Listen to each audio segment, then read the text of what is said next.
Yun Zirang lay groggily on the bed, aching all over her body, with pain in every inch. She couldn't tell where she was, only remembering the sudden explosion right before her death. The door was kicked open with a bang. Yunzira, you've been stuck in the laundry courtyard for 3 years. Yet you still haven't learned a thing. Was it because Qing'er fretted over your safety, worrying so much she couldn't eat or sleep day after day? Fan Xingsheng waited and waited, like he was longing for the moon to bring you home. And this is how you treat him. Yun Zirang was roughly yanked off the bed, her muddled mind a total blank. Go on then. Let's switch it up. What the hell is this? Get up! Stop playing dead! He came all this way out of kindness to bring you some food. And if you don't appreciate it, that is one thing. But shoving it into the lake. Xunjie, it is autumn now! You trying to freeze it to death, or what? You're nothing but a venomous shrew. How could the Yun family raise a daughter as vicious as you? Damn you! Try switching places with me if you dare. The room's furnishings were elegantly laid out, antique, and full of classical charm, though they seemed a bit threadbare. Yun Zirang withdrew her gaze and looked down at her attire. A simple, thin, ancient-style gown. Just at that moment, a rush of memories that weren't hers slowly flooded her mind. The original owner of this body was also named Yun Zirao. As the legitimate daughter of Prime Minister Yun, doted on endlessly since childhood. Basking in 14 years of opulent luxury, her father held the esteemed position of Prime Minister, second to the Emperor, above all others. Her betrothed was none other than Crown Prince Mo Jinglin. But 3 years ago, the Prime Minister suddenly brought home another daughter, claiming her to be the true young miss of the Prime Minister's household, Yun Zijin. She became the Yun family's rightful blood daughter. In the blink of an eye, Yun Zirao plummeted from legitimate daughter to mere adopted one. Her parents' love swiftly redirecting to Yun Zijin, showering her with endless compensations, while casting Yun Zirao aside in cold neglect. Even her brother's once fierce protection now shielded Yun Zijin alone, his regard for Yun Zirao chilling from indifference to outright disdain. All because Yun Zijin knew how to play the part. Mastering the art of feigned fragility. Zirao, why must you vie for favor against Juner at every turn? She has endured such unimaginable hardships out in the world. Can't you yield to her just a little? If you and Juner hadn't been switched at birth, it should have been you suffering all these years of torment. Why can't you muster even a drop of compassion? I've truly misjudged you. Wrongs piled upon Yun Zirao. Doubts heaped on doubts. She could no longer bear the crushing descent, and so confronted Yun Zijin head-on. I've yielded to you time and again. How can you accuse me of stealing favor? Why do you keep scheming against me? Stop donning that victim guise every time. All right, I'm through with you. Yet, this heated confrontation, with its raised voice, startled Yun Zijin into a faint from sheer shock, which in turn ignited Mo Jinglin's fury. He saw Yun Zirao as beyond reason, and decreed her banishment to the wash house, a harsh penalty for her perceived defiance. Yun Zirao endured a full 3 years of torment in the laundry bureau. With the 3-year term finally up, she emerged from the laundry bureau and returned home. Her mother saw her so gaunt and pallid, a fleeting pang of guilt washing over her.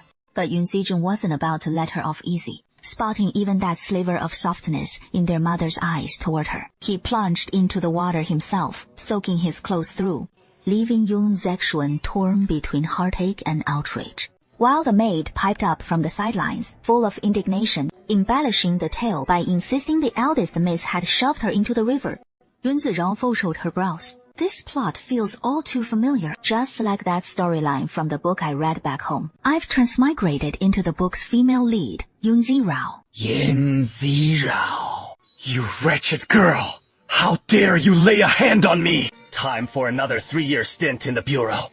Looks like those 3 years haven't taught you a lick of sense. You've only turned more savage, utterly beyond reason. Compared to you, I still have a long way to go in ruthlessness.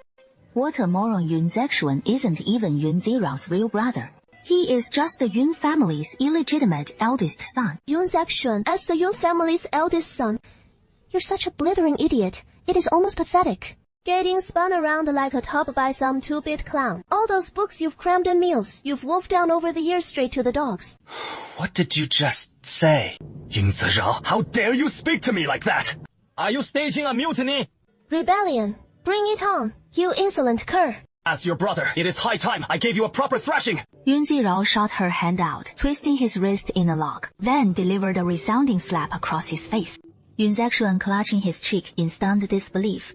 You dare strike me! Everything the Yun family did to Yun Ziya, 100 deaths couldn't atone for their sins. What utter nonsense are you spouting?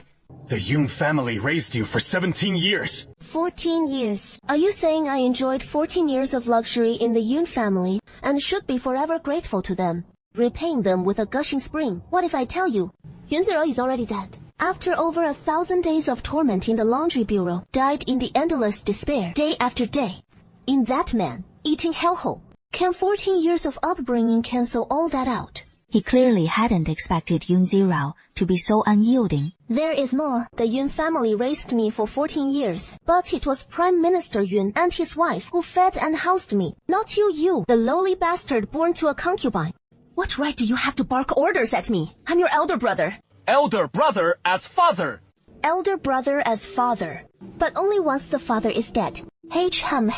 Are you cursing your own father? Yun Zexuan's face darkened, and he was about to retort. When sister, I didn't come at a bad time. Jingla, why are you here? Big brother, it is not sister's fault to me. Please don't blame sister. It was my own carelessness. No need to defend that wolf-hearted ingrate. With the things weighing on your back, even if Junner is going out of his way to protect you, you never show the slightest gratitude. Yun Zirao stared expressionlessly at the chief culprit who had just entered. Yun Zijun, you claimed I pushed you into the river, but I want to know, which river was it? Sister, I didn't. It wasn't me who said that. Tell me, which river did you fall into? Yun Zirao, what are you doing? Zijin is kind-hearted, but his kindness isn't an excuse for you to bully him. You're utterly incorrigible. She whipped around and slapped Yun Zexuan across the face twice. Get lost! She then drove her foot into him with a vicious kick, sending the burly Yun Zexuan sprawling to his knees on the ground. She stomped on his chest and abdomen, then kicked him twice more with brutal force. Sister, what are you doing? You claim I pushed you into the river, don't you? I didn't. Someone help! Quick! Who do you think will come? You never trust a soul, not even a maid right by your side. That is why every time you come after me, to free me for something, you always come alone, afraid she'll be bought off and turn on you. If you dare lay a hand on me, Father won't let you get away with it. Sister, Father won't forgive you for this. Is that so? I'm just not sure if our parents will believe you today, or believe me instead. I suddenly seized Yun Zijun by the nape of his neck and dragged him all the way to the lake's edge. What are you doing? Help! Somebody help! Help me! Go ahead. Scream your lungs out. Ha! Let's see you. Shout until you're hoarse. And watch if anyone comes to your rescue. With one fierce kick, I sent him crashing to the ground. Then I plunged his entire body into the water. Don't you just love going into the river? Well, I'll give you a real good soak. In his terror, Yun Zijun thrashed violently.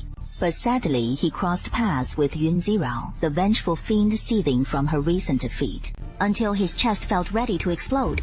Only then did Yun Zirao finally haul him out. Yun Zijun's mouth gaped wide, gulping down fresh air in desperate heaves. Yun Zexuan clutched his chest, staggering out from the house. Seeing this horror, Yun Zexuan demanded, "What the hell are you doing? Have you lost your mind?" Yun Zijun choked, his chest burning with agony. Help! Help! Releasing her grip on him, Yun Zirao kicked Yun Zijun straight into the lake with a resounding splash. Help! Help me! Help! Zijin! Zija! Don't be scared! I'm coming to save you. Yun Zirao stood at the lake's edge, watching the siblings' desperate bond with icy disdain. Then suddenly whirled around and bolted away. Help! Help! Someone fell in over there! Help! Someone come quick! Yun Zirao stumbled frantically all the way to Madame Yun's Jing'an courtyard. Mother! My little sister was shoved into the lake by our brother. Mother! Madame Yun heard the commotion and hurried out from Jing'an courtyard. Ro, what did you say? Don't panic. Tell me slowly. He pushed our sister into the river, and then he jumped in to save her. Mother, it is freezing out there. Will she freeze to death? Please, go see for yourself. Didn't Big Brother Zexuan dote on Zijun the most? Why would he push Zijun into the river? I don't know. Mother, I have no idea what happened. Mommy, hurry and take someone to check on it right away. No matter what happens, don't let a word of it leak out. It was Lady Yun who pulled Yun Zirao into the room and cleared everyone else out. Zirao, what on earth is going on? Are you keeping something from me? Mother, it hurts so much. She seized Yun Zirao's hand, first noticing her rough, chapped skin. Then, Lady Yun rolled up Zirao's sleeve to reveal her wrist, and beheld the crisscrossing scars etched across her pale arms. She stood there, utterly stunned. Shaw, how did you end up with wounds this severe? What in the world happened? Shaw, how did you get all these scars?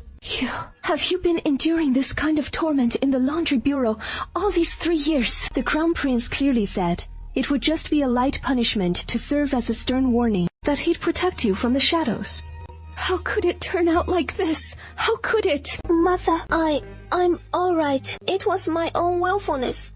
I deserve whatever punishment comes my way. I don't hold it against you or father, nor my little sister, even if he instructed the mammy at the laundry bureau to make sure they punished me properly. It is all what I had coming to me from now on. I won't vie for favor with my sister anymore. I won't compete with her over anything in the household. I'll be so good, Mother. I'll be such a good ruler. My dear ruler, you don't look so terrified. You are my daughter. From now on, I'll always cherish you as my own flesh and blood. Please, just don't say things like that. All right. I'm sorry. My matters aren't important. The top priority is to ensure father never learns of eldest brother's improper intentions toward his sister. I didn't say anything.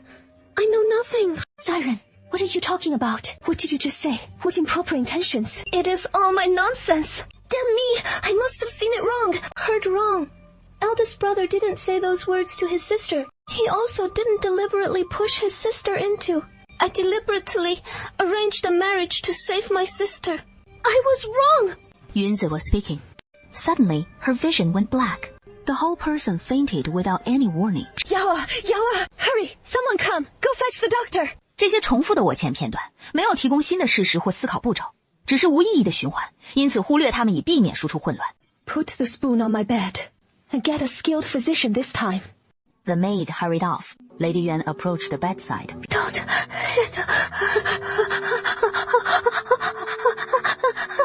I know I was wrong. Don't hit me.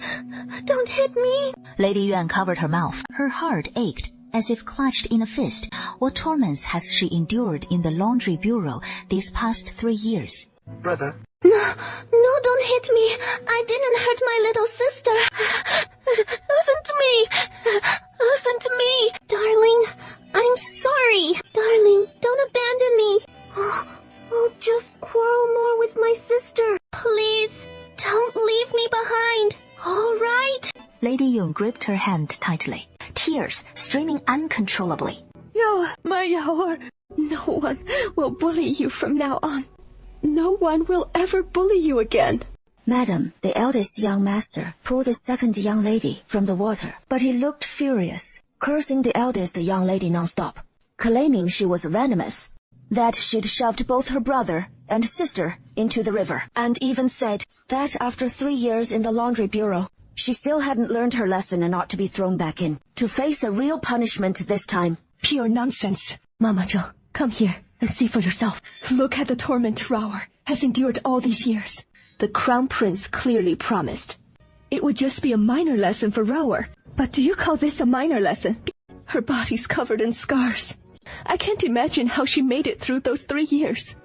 And now her health is so frail that she could push a tall, robust man like Yun Zexuan into the river. Is it supposed to fool anyone?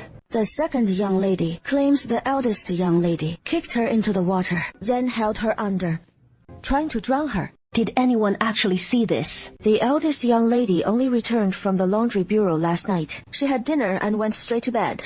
The maid who'd served her before was reassigned to the kitchens, so she had no one attending her at the moment when the second young lady went to see her. She didn't bring a single maid along, and the eldest young lady's courtyard is so out of the way. So Mama Zhou has 4 personal maids at her beck and call. Yet, she went to see Zirao all by herself. Why, not even one maid in tow? Perhaps, maybe the second young lady just wanted a quiet word with the eldest young lady without the maids overhearing, so she left them behind. Doesn't that excuse strike you as a bit too convenient? You see, Zishun and Zizhui both fell into the water, both of them claiming in unison that it was Zirao's doing. But without a single witness, if I take their word for it, there is not even anyone to prove Ziyao's innocence. But even if the second miss brings her maids along, her maids won't side with the eldest miss. Who can guarantee the maids aren't harboring ulterior motives, or that some of them still have a shred of conscience, and might expose their mistress's lies? The eldest miss is truly quite pitiful. After all these years of the madam's tender care, even though it is all come to light as false now, how can 14 years of deep affection just vanish like that? No matter what really happened back then, Zirao is innocent through and through. I've watched the Zirao grow up with my own eyes. Sure, he's been spoiled a bit willful from all the pampering, but at heart, he is truly kind. He wouldn't even bear to harm a kitten or a puppy, and he has always treated the household servants with such kindness. That year he was sent to the washing bureau. So many nannies and maids from the estate came pleading on his behalf. They begged me to intercede with the crown prince, but the crown prince was dead set on avenging Zija. Nanny Zhou, do you remember? Of course, this old servant remembers. Madame Yuan gazed quietly at Yung Zirao, saying nothing more. Madam, the second miss has been crying non-stop, and the eldest young master asks you to come over. Please watch over things here. Don't let anyone disturb. Don't disturb Zirao's rest. Just to say the physician will be here shortly. Have the physician give him a thorough pulse diagnosis, and note down the state of his kidneys and the root of his ailment clearly. Madame Yun turned and stepped out the door. She took 2 maids with her toward the Qingyu pavilion where Yung Zijun was. Yuna, don't cry. Yung Zirao is so vicious. Big brother will surely seek justice for you. Madame Yun halts in fury at the vicious deed. She and Zirao have been siblings for many years, yet she fails to grasp Zirao's true nature. After 14 years, with not a trace of sibling bond.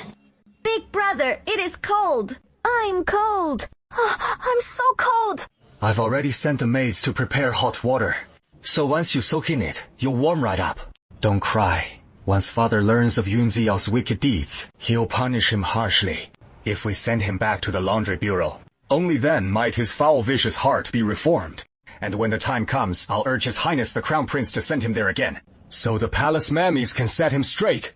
Who do you mean for the palace mammies to discipline? Mother, I almost didn't make it. Mother, it is so cold. Mother, your daughter is freezing. Yuta, it's all right now. Weren't you supposed to be attending the second miss at Tianshang? How could you just stand by and watch the second miss fall into the water? This is a house full of worthless fools.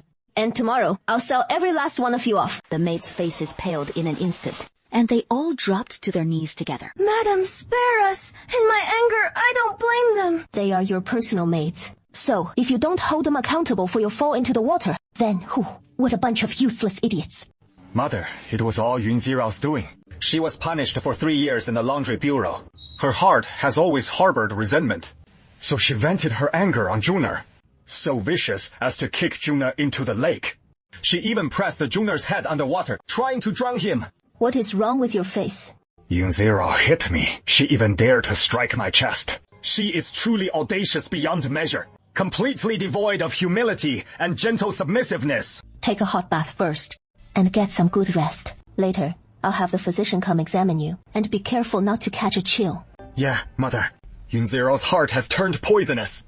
We must punish her severely. The Crown Prince sentenced her to 3 years in the laundry bureau, hoping it would temper her fiery temper, but it only made her more ruthless. Zexuan, Zhongna isn't that vicious. Mother Yun Zirao's expression froze as she looked at him in disbelief. Juna, do you think this is a vicious sister? Of course not. My sister has a kind heart. Jing'e, you're still speaking up for her now, even after she kicked you into the lake. If I hadn't been there, and you'd fallen in all alone, how would you have saved yourself? She was deliberately trying to drown you, wasn't she? Yun Zirao is a venomous, scorpion-hearted fiend. You don't need to defend her. She wouldn't spare you in the slightest. She is my sister, the legitimate daughter of the Yun family. From childhood, deeply favored. It was only after my return that I usurped her position. I was the one at fault. How could I possibly vie with my sister for favor? Even if she is resentful toward me, it is only natural. I won't hold it against her. Yong'er, did the Zira really push you into the river? Mother, I'll get to the bottom of this matter myself. This was truly Zira's fault, and I'll make sure he is properly punished. Rest well now, and don't let your mind wander with wild thoughts. Well, Madame Yun rose and walked out. then turned her gaze toward Yun Zexuan. Zexuan, Xunwer, the maidservants will look after you here. The physician will come shortly as well. You should head back to your studies for now. Don't fall behind on your lessons. Yes. Mother Madame Yuan turned and departed. Big brother, what has gotten into Mother? Why do I feel like Mother's acting a bit strangely today? You sense it too. Mother doesn't seem pleased at all. Isn't she? What did Yun Zero say to Mother? It must be that villain striking first, with accusations. You go and rest first. I'll go explain everything clearly to Mother. We can't let her misunderstand and wrong us. Yun Zijin nodded gently. Yun Zexuan instructed the maidservant to take good care of the second miss, then turned and strode out. He arrived at Jing'an courtyard, and from afar he saw Nurse Zhou escorting a physician out of the room. Young master. Mother has summoned the physician. The eldest miss was so distressed that she fainted. Madam asked the physician to take the eldest miss's pulse. Madam instructed this old servant to bring the physician to check on the second miss as well. She was simply faking it. He hurried into the room. Mother, Zira wasn't distressed at all. That faint was all an act just now in his courtyard. He was full of vigor and life. Not only did he kick his sister into the lake, even I couldn't match him. Mrs. Zhang heard Yun Zexuan's voice, her face darkening with anger. Mother, what is wrong? Your sister is lying right there on the bed, covered in scars, worn down to a shadow of herself from all the torment. And you, her brother, show not the slightest compassion, yet you keep calling her vicious. Zexuan, do you truly harbor such hatred for your own sister? But Mother, everything I said is true. Ziraozia has endured 3 years in the laundry bureau, suffering every hardship imaginable. And just now, the physician took her pulse, declaring her constitution frail. Malnourished, the scars across her body mere visible external wounds, while the unseen internal injuries run far deeper. The Zira we see now couldn't even kick someone into a ditch or slap them across the face, let alone walk or speak, without exhausting every ounce of her strength. Zexuan is the vicious-hearted person you're describing. Truly my daughter Zira. Mother, everything I said is true. Yunzia, she has really put on quite the act. Go back to your quarters, and without my permission these next few days, do not set foot in Tingju Pavilion again. Yun Zexuan's face paled in shock. But before he could say another word, Madame Yuan had lost all patience. Turning her back to him, he clenched his fists, glanced once more at Yun Zirao lying on the bed, then bowed to his mother. Before taking his leave on unsteady legs, Madame Yuan approached the bedside and sat down, her mind turning to the physician's words. With the eldest miss in such a condition, if she isn't properly nurtured, I'm afraid she may only last another 3 to 5 months at best, even with the most diligent care. How long she might endure, this old man cannot say for certain. The eldest miss has harbored this knot in her heart for years. If we don't untie her heart knot soon, even lavish meals of rare delicacies and precious tonics would be utterly futile. Little second, my dear little second, miss, I'll never let you suffer again. Even if you're not my own flesh and blood. After all these years of mother-daughter bond, how could it just snap like that? Madam, the physician has taken the second Miss's pulse, saying she caught a chill from falling in the water. Instructing the servants to brew a bowl of ginger soup for her to drink. Keep her warm, let her rest well, and sweat it out. That should do it. Did the physician say anything else? After the physician left, the old servant quietly asked the physician about the second Miss's physical condition, and whether her past hardships and sufferings might have left any lingering ailments. The physician said the second Miss has a robust constitution, not like the body of someone who has endured great torment. Could it be that 3 years of careful tonifying have restored her health? The physician explained that a body scarred by years of suffering differs from one pampered and well-nurtured. Even with diligent care and tonics, traces would still remain. Yet, the second Miss is perfectly healthy. She must not have endured much hardship from childhood onward. How could that be? That is exactly what the physician said. The physician added that she had no reason to deceive me. A good physician simply tells the truth. If the body is strong, it is strong. She wouldn't lie or speak without conscience. So it seems I've been the overly cautious one as her mother, mistaking Junior for a fragile treasure. Mama Zhou lowered her eyes and said nothing. Everything Junior has used these past 3 years was prescribed by the imperial physician, said to be a warming tonic prescription. Those herbs are exceedingly rare. and worth a fortune, since his body has no need for them at all. Let's cut off these prescriptions for now. The tonic the physician just left is for Zirao's recuperation. Bring it here for me to see. It includes some warming tonic herbs. In the future, redirect them to Zirao. We must ensure his health is properly restored. If the Prime Minister learns that the nourishing formulas for Zijun came from my own dowry, he has no right to question whom I give them to. Besides, these herbs are meant for those who truly need them, not to be squandered lightly. Yes, also, Ziya, stay with me for these next few days. Her courtyard is far too secluded, too close to the lake, with heavy dampness in the air. It is harmful to her health. Where does Madam plan to house the eldest young lady in the future? Since Tingyu Pavilion was given to Zijun, and it is unwise to take it back now, let Ziya reside in Shangshu Pavilion instead. Go speak to the steward and allocate funds from the accounts to renovate Shangshu Pavilion.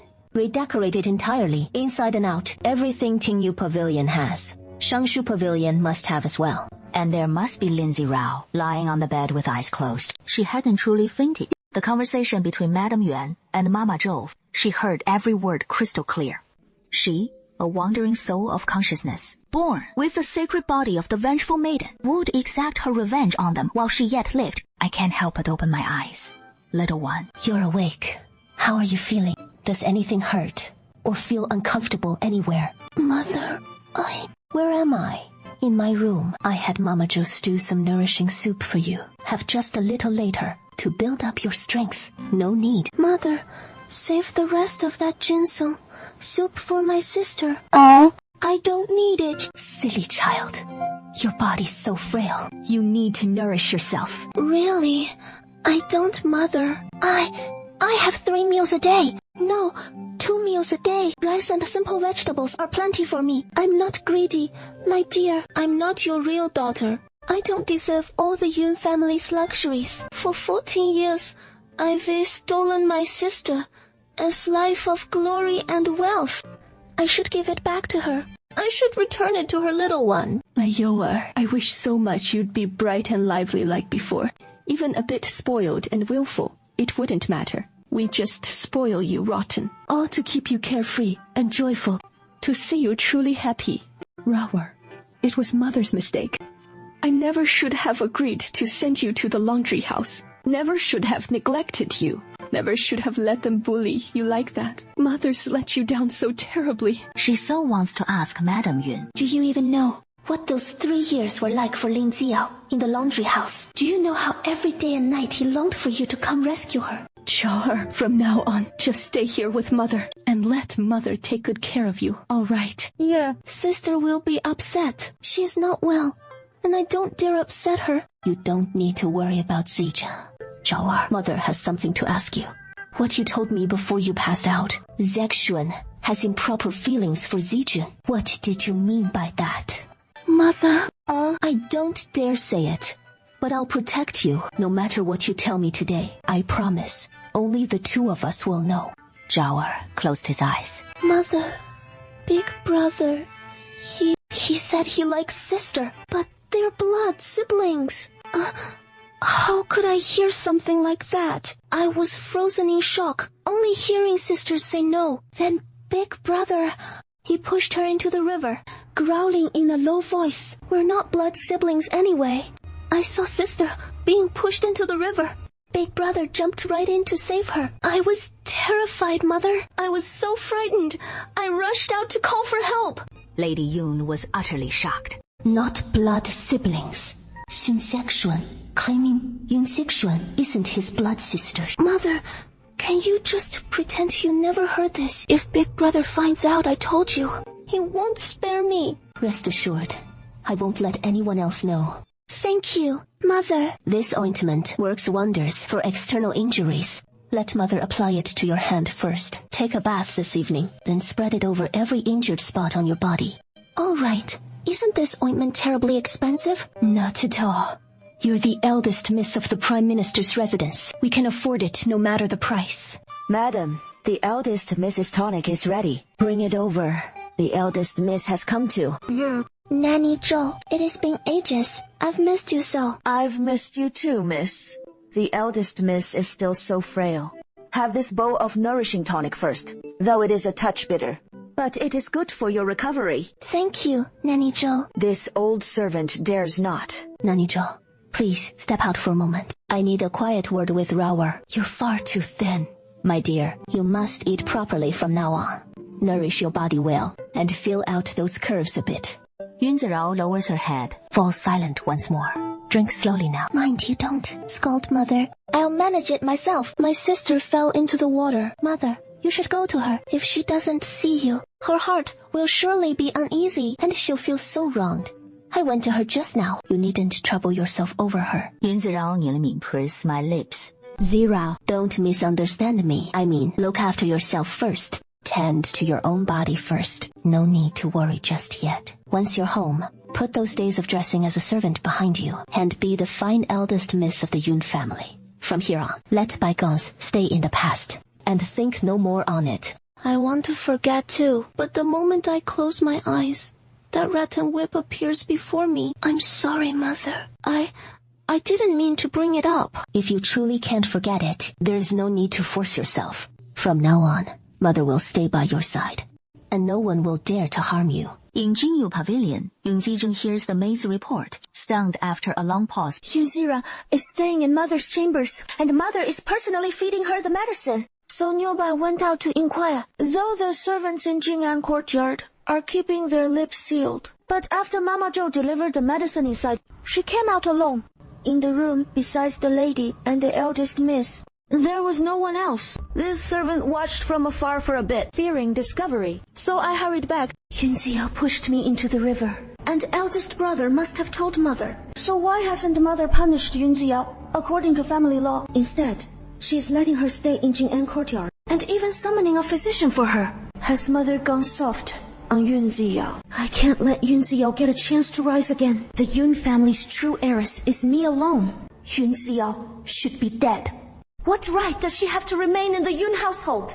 Mother should send her away, don't you think? Yun Zijun throws off the covers, rises, and calls for a change of clothes. Second, miss, the physician said you need to stay in bed and can't get up just yet. No, sister didn't mean to hurt me. I can't let Mother misunderstand sister. I'm going to Mother now to set things straight. But miss, your health is important too. I can't worry about that now. Yun Jun dressed quickly and hurried out. Arrived at Jing'an courtyard, Yun Zijun hiked up her skirt and stepped over the threshold. Mother! Mother! Hearing Yun Zijun's voice from outside, she just fell into the water, instead of resting in bed. What is she doing, sneaking over to Jing'an courtyard? Mother, perhaps I should go back to my own quarters. Your courtyard is too modest. It is not suitable for recovery. Let me stay here comfortably, until I'm fully recovered.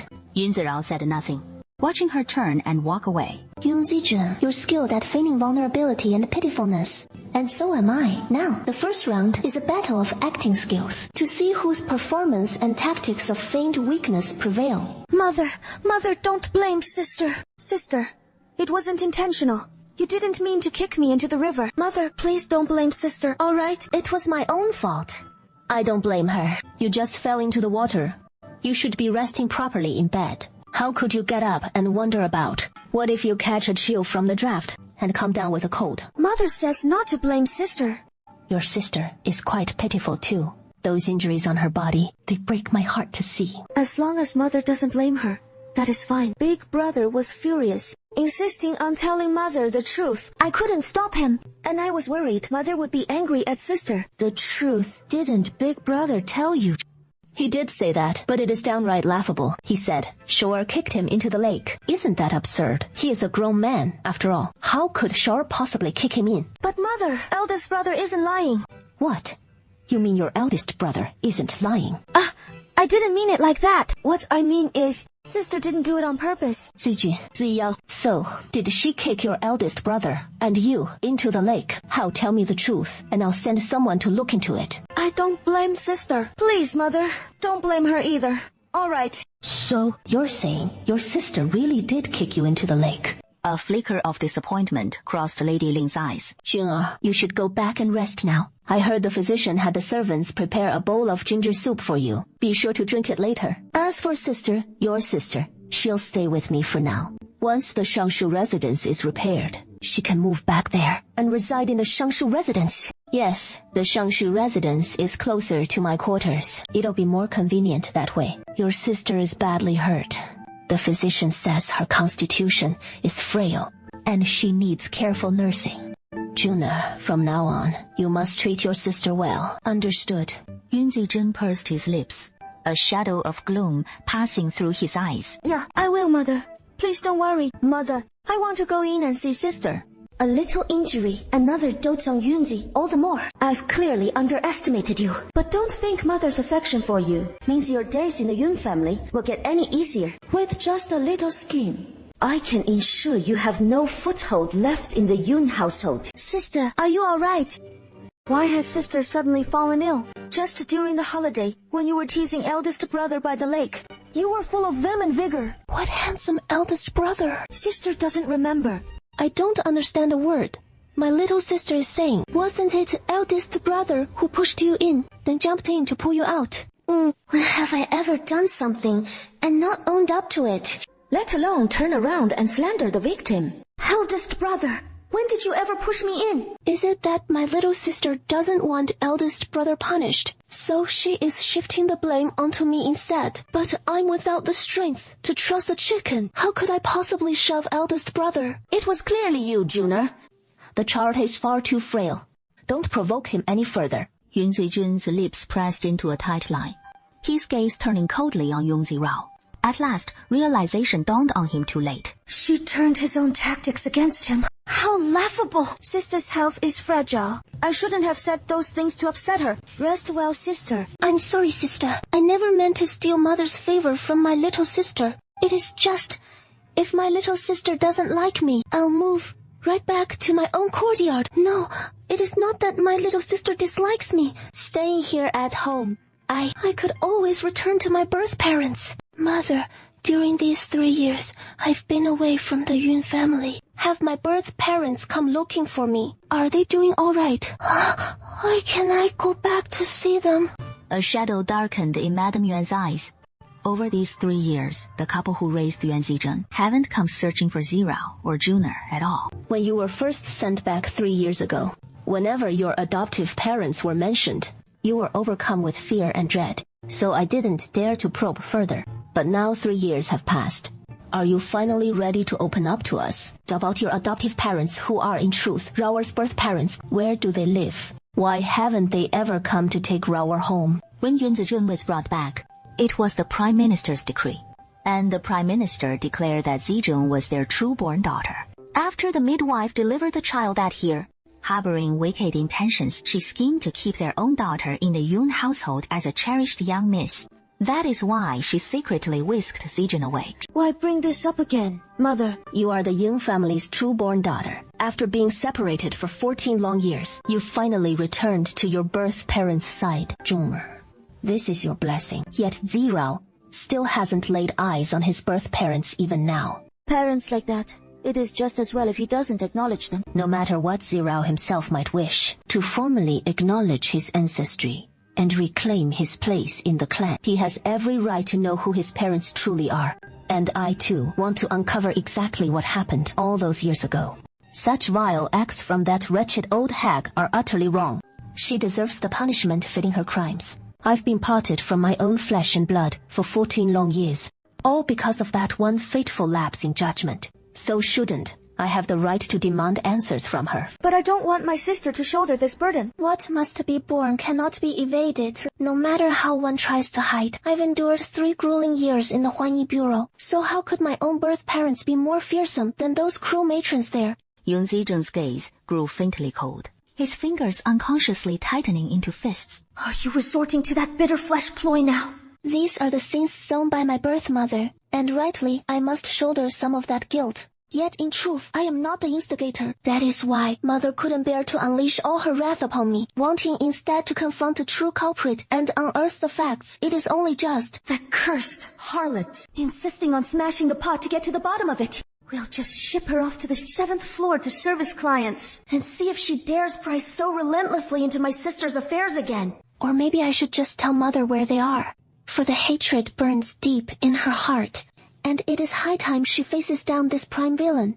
For the truth, my sister has been back in the Yun household for 3 years now. surely strong enough to emerge from those lingering shadows. I want to know who they truly are, what sort of souls they are, and in their twilight years, do they have anyone left to tend to them? Why did they spirit me away all those years ago, only to treat me with such cruelty? Or was it some deeper hidden circumstance at play? Sister, it is not just my own longing. Mother yearns for the same understanding in her heart. Could you open up and tell me? I need to truly know the woman who bore me. Mrs. Ding, overhearing Yunzi's words as a biological mother, truly feels a bitter pang in her heart. My mother, she once had a son, but he fell ill and passed away, leaving her with just one daughter. Back then, they took me away so their own daughter could stay with the Yun family and live a blessed life. They hoped that once grown, their daughter could support their son. But then, their son died young, and in her grief, she lashed out all her rage at me. She called me a jinx, said I was worthless, that I'd brought doom to her son. Where are they now? I want to see them. Ask why they did this to me back then, and how they managed to pull it off. Is there a clear birthmark or some proof that I'm truly their daughter? Sister, what do you mean by that? You think I'd lie to you? Oh, I'm not saying you lied to my sister. Don't misunderstand me. It is just that this whole thing feels too outlandish. It just suddenly reminded me of a few years ago when I went to grandfather's with mother. Grandmother's uncle saw me, said I looked just like mother did as a child. It just strikes me as odd. Why, I'd suddenly stop being mother's daughter. Ace is so cunning, spinning this tale like that. Is he deliberately trying to sow doubt in mother's mind? Is sister doubting who I really am? I never imagined that even now, sister would still question my place here. If this family has no room for me, then I've been gone from it a long time already. Yun Zirao's hand trembled as she grasped her sister's. Sister, that is not what I meant. What I mean is, could it be possible that we're twins? That is impossible. How could I possibly be your twin? Yun Zirao staggered from her sister's sudden yank away. Yun Zizhun's face darkened instantly. She never saw that coming. Silly girl. Your sister was just speculating about a possibility.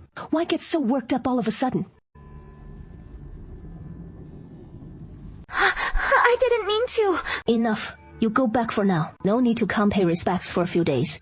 Yun Zizhun's heart sank. Her resentful gaze fixed on Yun Zirao's face. She bowed to her mother, then turned and walked out dejectedly. You wretch! You wretch! What the hell's gotten into you? Why are you suddenly such a master of pretense? Damn this Yun Zira!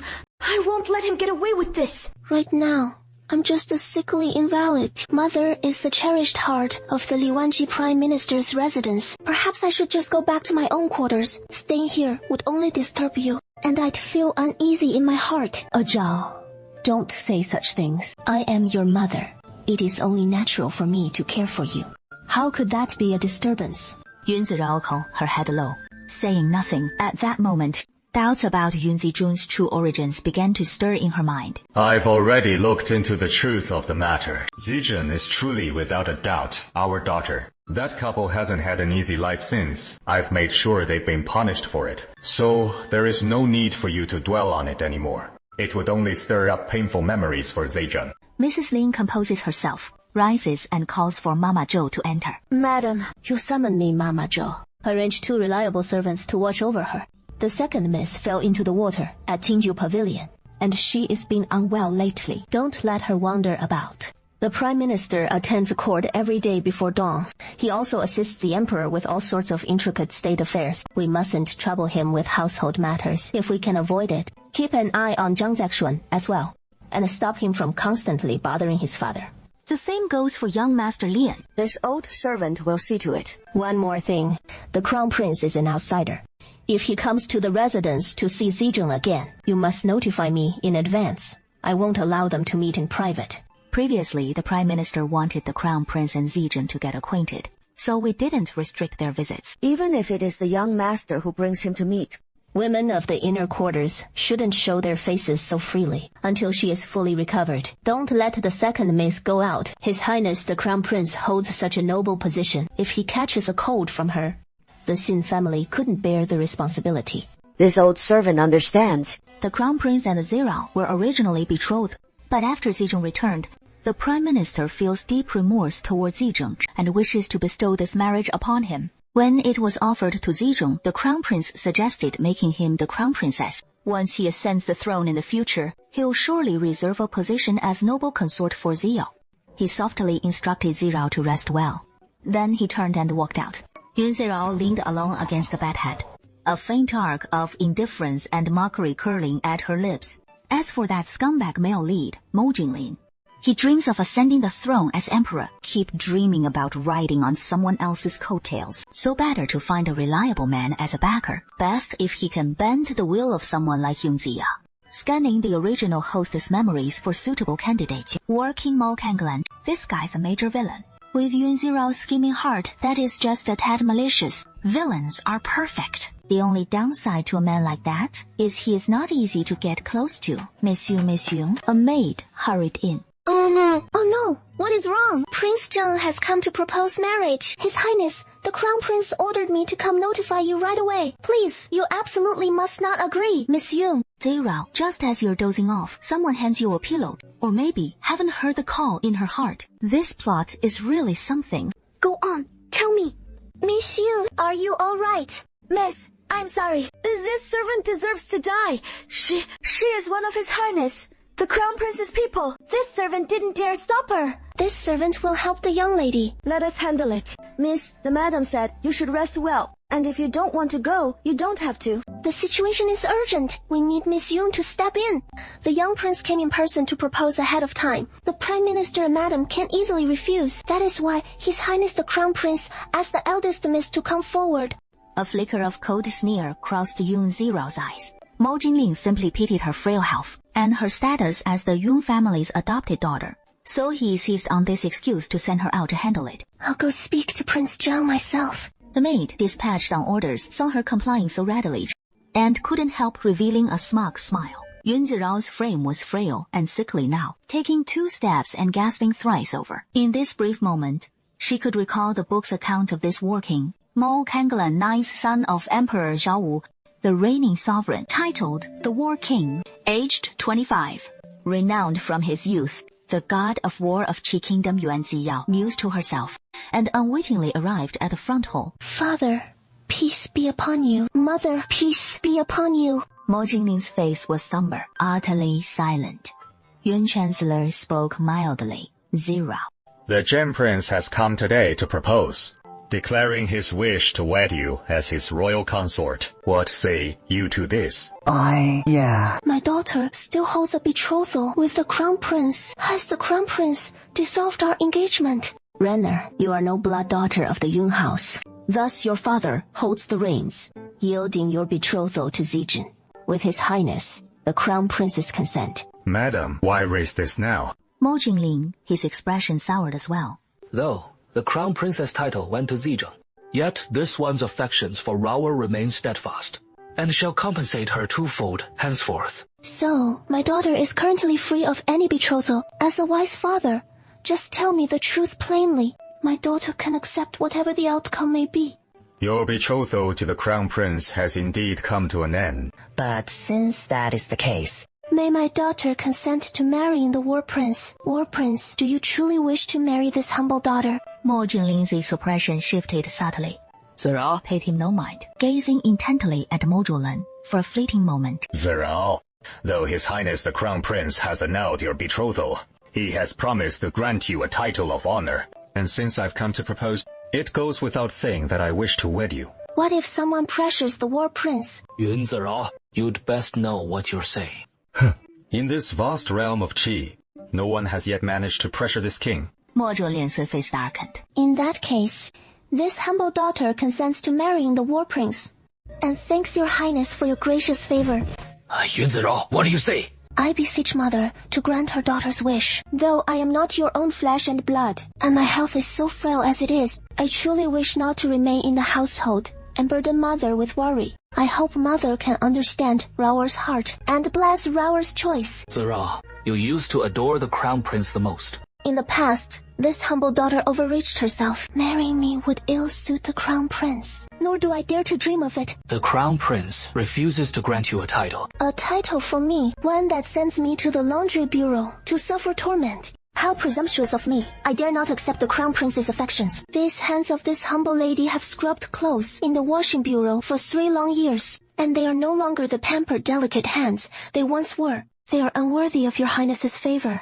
Even if this humble lady were to switch allegiances once more, enduring 3 years of brutal beatings, day and night, I have wondered if this is the price I must pay for loving the Crown Prince. And from this day forward, I only wish to keep as far from the Crown Prince as possible. Crown Prince Mo Jingling pressed his lips together, tightly. Yun Zirao is not the same girl she used to be. Where did she come from? With such cunning insight and brazen nerve, daring to speak to me like this. How intriguing. Beneath this slender, fragile facade, lurks the cunning guile of a fox. Prince Mo Jingling rose and approached the Yun Zirao, taking hold of her arm. You are to be this prince's wife, so you mustn't casually bare your wrist for other men to see. This prince forbids it. Would your highness not cast this humble lady aside, my lord? This humble lady's body is covered in unsightly scars. Will your highness not find them repulsive? This prince has spent years on the battlefield, witnessing even the gruesome sight of brains splattered across the ground. What are these mere scratches on your body to me? In the future, this prince will cherish and tend to you with utmost care, until your skin is once again soft and fair. Prince Mo Jingling fixed his gaze on Yun Zirao, his eyes sharp as swords. Zirao, my royal uncle, has long dwelled on the battlefield, and likely knows nothing of tenderness toward a lady. To cherish the fair and tender beauty, this king truly doesn't quite grasp it. Yet as a great general, I hold most sacred the promise kept. Not one to go back on my word. This king can grant Raoer the esteemed status of principal consort, and let her bear the crown prince's divine heir. This king can ensure no one ever bullies Raoer again, living in luxury and ease, never soiling her hands with rough labor, no more scrubbing endless piles of laundry. Even if Raoer errs in some way, this king will only gently guide her to make it right, never resorting to punishment to correct her. Should this king lead troops to the border, I'll arrange ample guards in advance to protect Raoer, ensuring no one in the capital dares look down on her. In the estate, Steward Kuyun will serve Raoer. If she wishes to manage personally, she shall. If not, I'll assign trusted hands to handle it. The estate's silver is hers to spend freely. Should foreign realms seek peace with tribute tomorrow, the jewels and finery gained. The finest silks and satins, I'll reserve the best for Raoer. Others can wait their turn, for she is this king's wife, and this king will cherish her as his most priceless treasure. So utterly commanding, Lianzi. Raoer lowers her gaze to his hand. Thank you, my lord, for such profound affection. This humble servant girl of lowly birth cannot withstand the weight of your regard, only begging that after marriage she might have a hot meal. No more daily scraps and spoiled rice. No rising before dawn to endless toil. No bedding down on damp, cold nights. No scrubbing in icy winter waters. No more beatings and harsh words each day. This humble servant would be content. Raoer has suffered so much. It is all my failure as a mother. I couldn't protect you properly. Mo Kangalan stared at Yun Zirao's pale face, his gaze deepening with concern. What kind of words are those from Raoer? This king is no heartless beast. Who would let a fragile woman endure such torment? Yun Zirao, are you accusing me? Out! That inhuman beast. Who is she cursing? Back then, it was clearly your willful and impulsive ways that got you sent to the washing bureau, just to temper that headstrong nature of yours. Who do you think all this was for? Wasn't it all to get you to hold your tongue? From this moment on, Ling Ziyao is this king's fiancée, your imperial god, Mo Jingling. Try shouting at him one more time, see what happens. Mo Jingling's face stiffened. Imperial uncle, you're brazenly stealing your own nephew's fiancée. You've already dissolved the betrothal. Mo Jiuning, if you dare spout such wild claims again, this king will charge you with the crime of blaspheming the imperial god.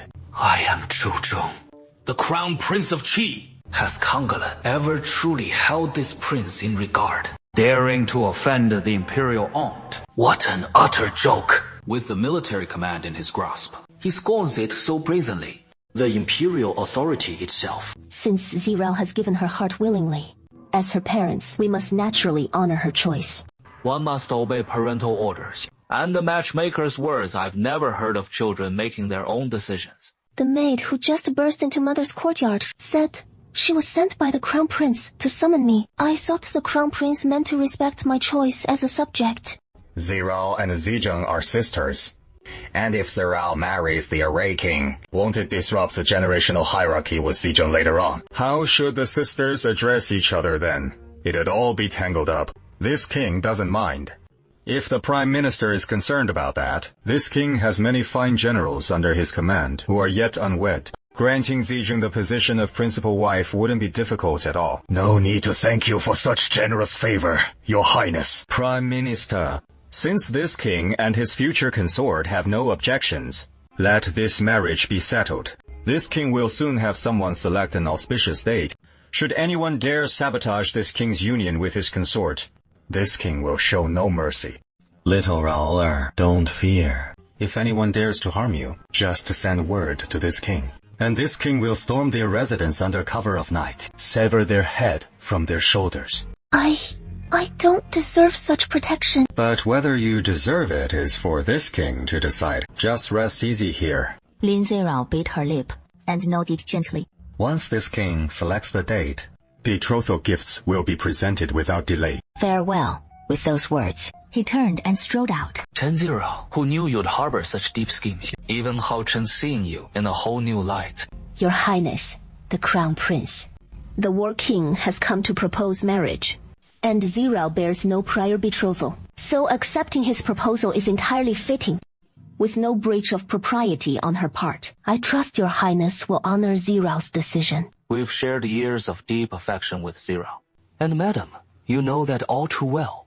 Yet now, with the War King wielding military command, you deem him the perfect match. Your Highness, Xizheng is my father's own flesh and blood, and by our customs, her marriage falls solely under my father and the Prime Minister's purview. Zirao may have been raised in the Yun household for 14 years, but once we learned she wasn't father's true-born daughter, father and the Prime Minister could no longer treat her as such. Otherwise, 3 years past, we never would have consigned her to the Laundry Bureau's torments. Since we forfeited our right to call ourselves her parents, her marriage is hers to decide. It seems you're laying blame at my father's door. Madam, too timid to confront Zirao outright. It was your own spoiled and headstrong ways back then that prompted me to send you to the Laundry Bureau to temper that disposition of yours. And now you have the gall to harbor resentment toward me. Evidently, 3 years there failed to school you in humility, only making you bolder in your defiance. The Crown Prince couldn't have his way, so he is lashing out in humiliated fury. These words left Lady Yun utterly stunned.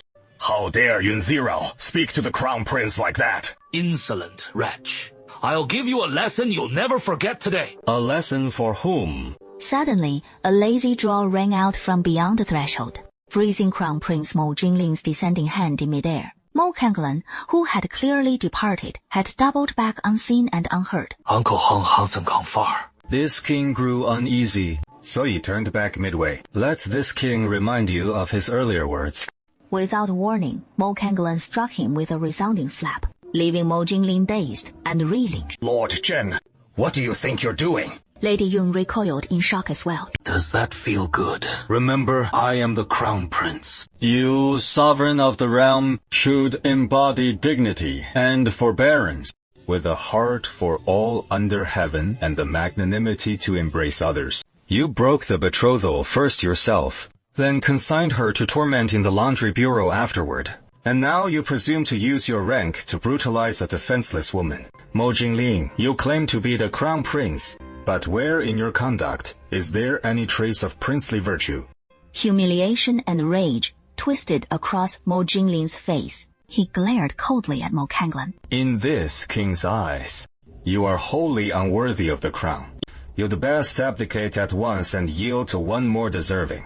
Guards! 2 guards rushed in from outside to attend the lord. You two stay by Miss Yun's side and attend to her. Starting today, she is your lady of the house, and before long, she will become the matriarch of Prince Zhen's mansion. Whoever dares to bully her, you strike back tenfold, no matter who it is.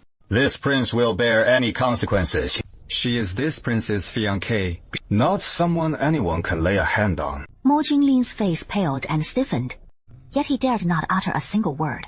It is getting late, but the crown prince still plans to linger. Mo Jingling pursed his lips and glanced at Yun Ziyao, then turned and walked out. Outside the hall, a figure hurried over.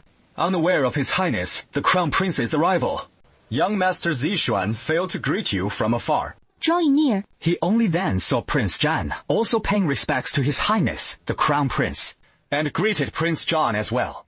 Zixuan, didn't I tell you to stay in your room and study diligently, preparing your lessons? Mother, forgive me upon hearing of the Crown Prince's arrival. This son felt he should come out to pay his respects. And there is the matter of my sister's fall into the water. Zixuan, hold your tongue. Fall into the water? How could Juner have fallen in? When did Juner fall into the water? Why was I not informed? Madam, what exactly is going on here? I'm still investigating this matter, ever since she returned from the laundry bureau. She is harbored resentment toward me and Juner. Kaishen, he pushed Juner into the water, nearly drowning her. When he later saw me approaching, he simply kicked both me and Juner into the lake, leaving Juner soaked like a drowned rat. And if I hadn't pulled Juner out, the consequences would have been unthinkable. If there is hatred in your heart, you should come at me. Why? Take it out on Juner. You think by drowning him, you can become the Yun family's only precious daughter. Did His Highness the Crown Prince leave his brain behind in the Eastern Palace and forget to bring it? Lord Shen said if Yun Xiao pushed Yun Zijun into the water while he was off guard, that might still hold some credibility. But after young Master Yun spotted him making a move, he could still get kicked into the lake by him. Use that pig brain of yours to think. How possible is that? Yun Zixuan has a tall, sturdy build. Him kicking Yun Zixuan into the lake is indeed highly questionable. Lord Shan, everything I've said is fact. Yunzi only appears frail on the surface. He has got it in him. Zixuan, you've truly disappointed me. Mother, I didn't lie. Even if you're protecting Juner, you shouldn't frame Xiao in such an absurd way. The injuries on his body, I've seen them myself. Today, the physician came to take Xiao's pulse, saying his external wounds are severe, and his internal organ injuries are grave. He is malnourished, not to mention kicking a grown man into the lake. Even walking a bit faster leaves him gasping and weak. Zixuan, I always thought you were just. Tianxing, I feel for Juner's hardships outside, but what you've said today has truly chilled my heart.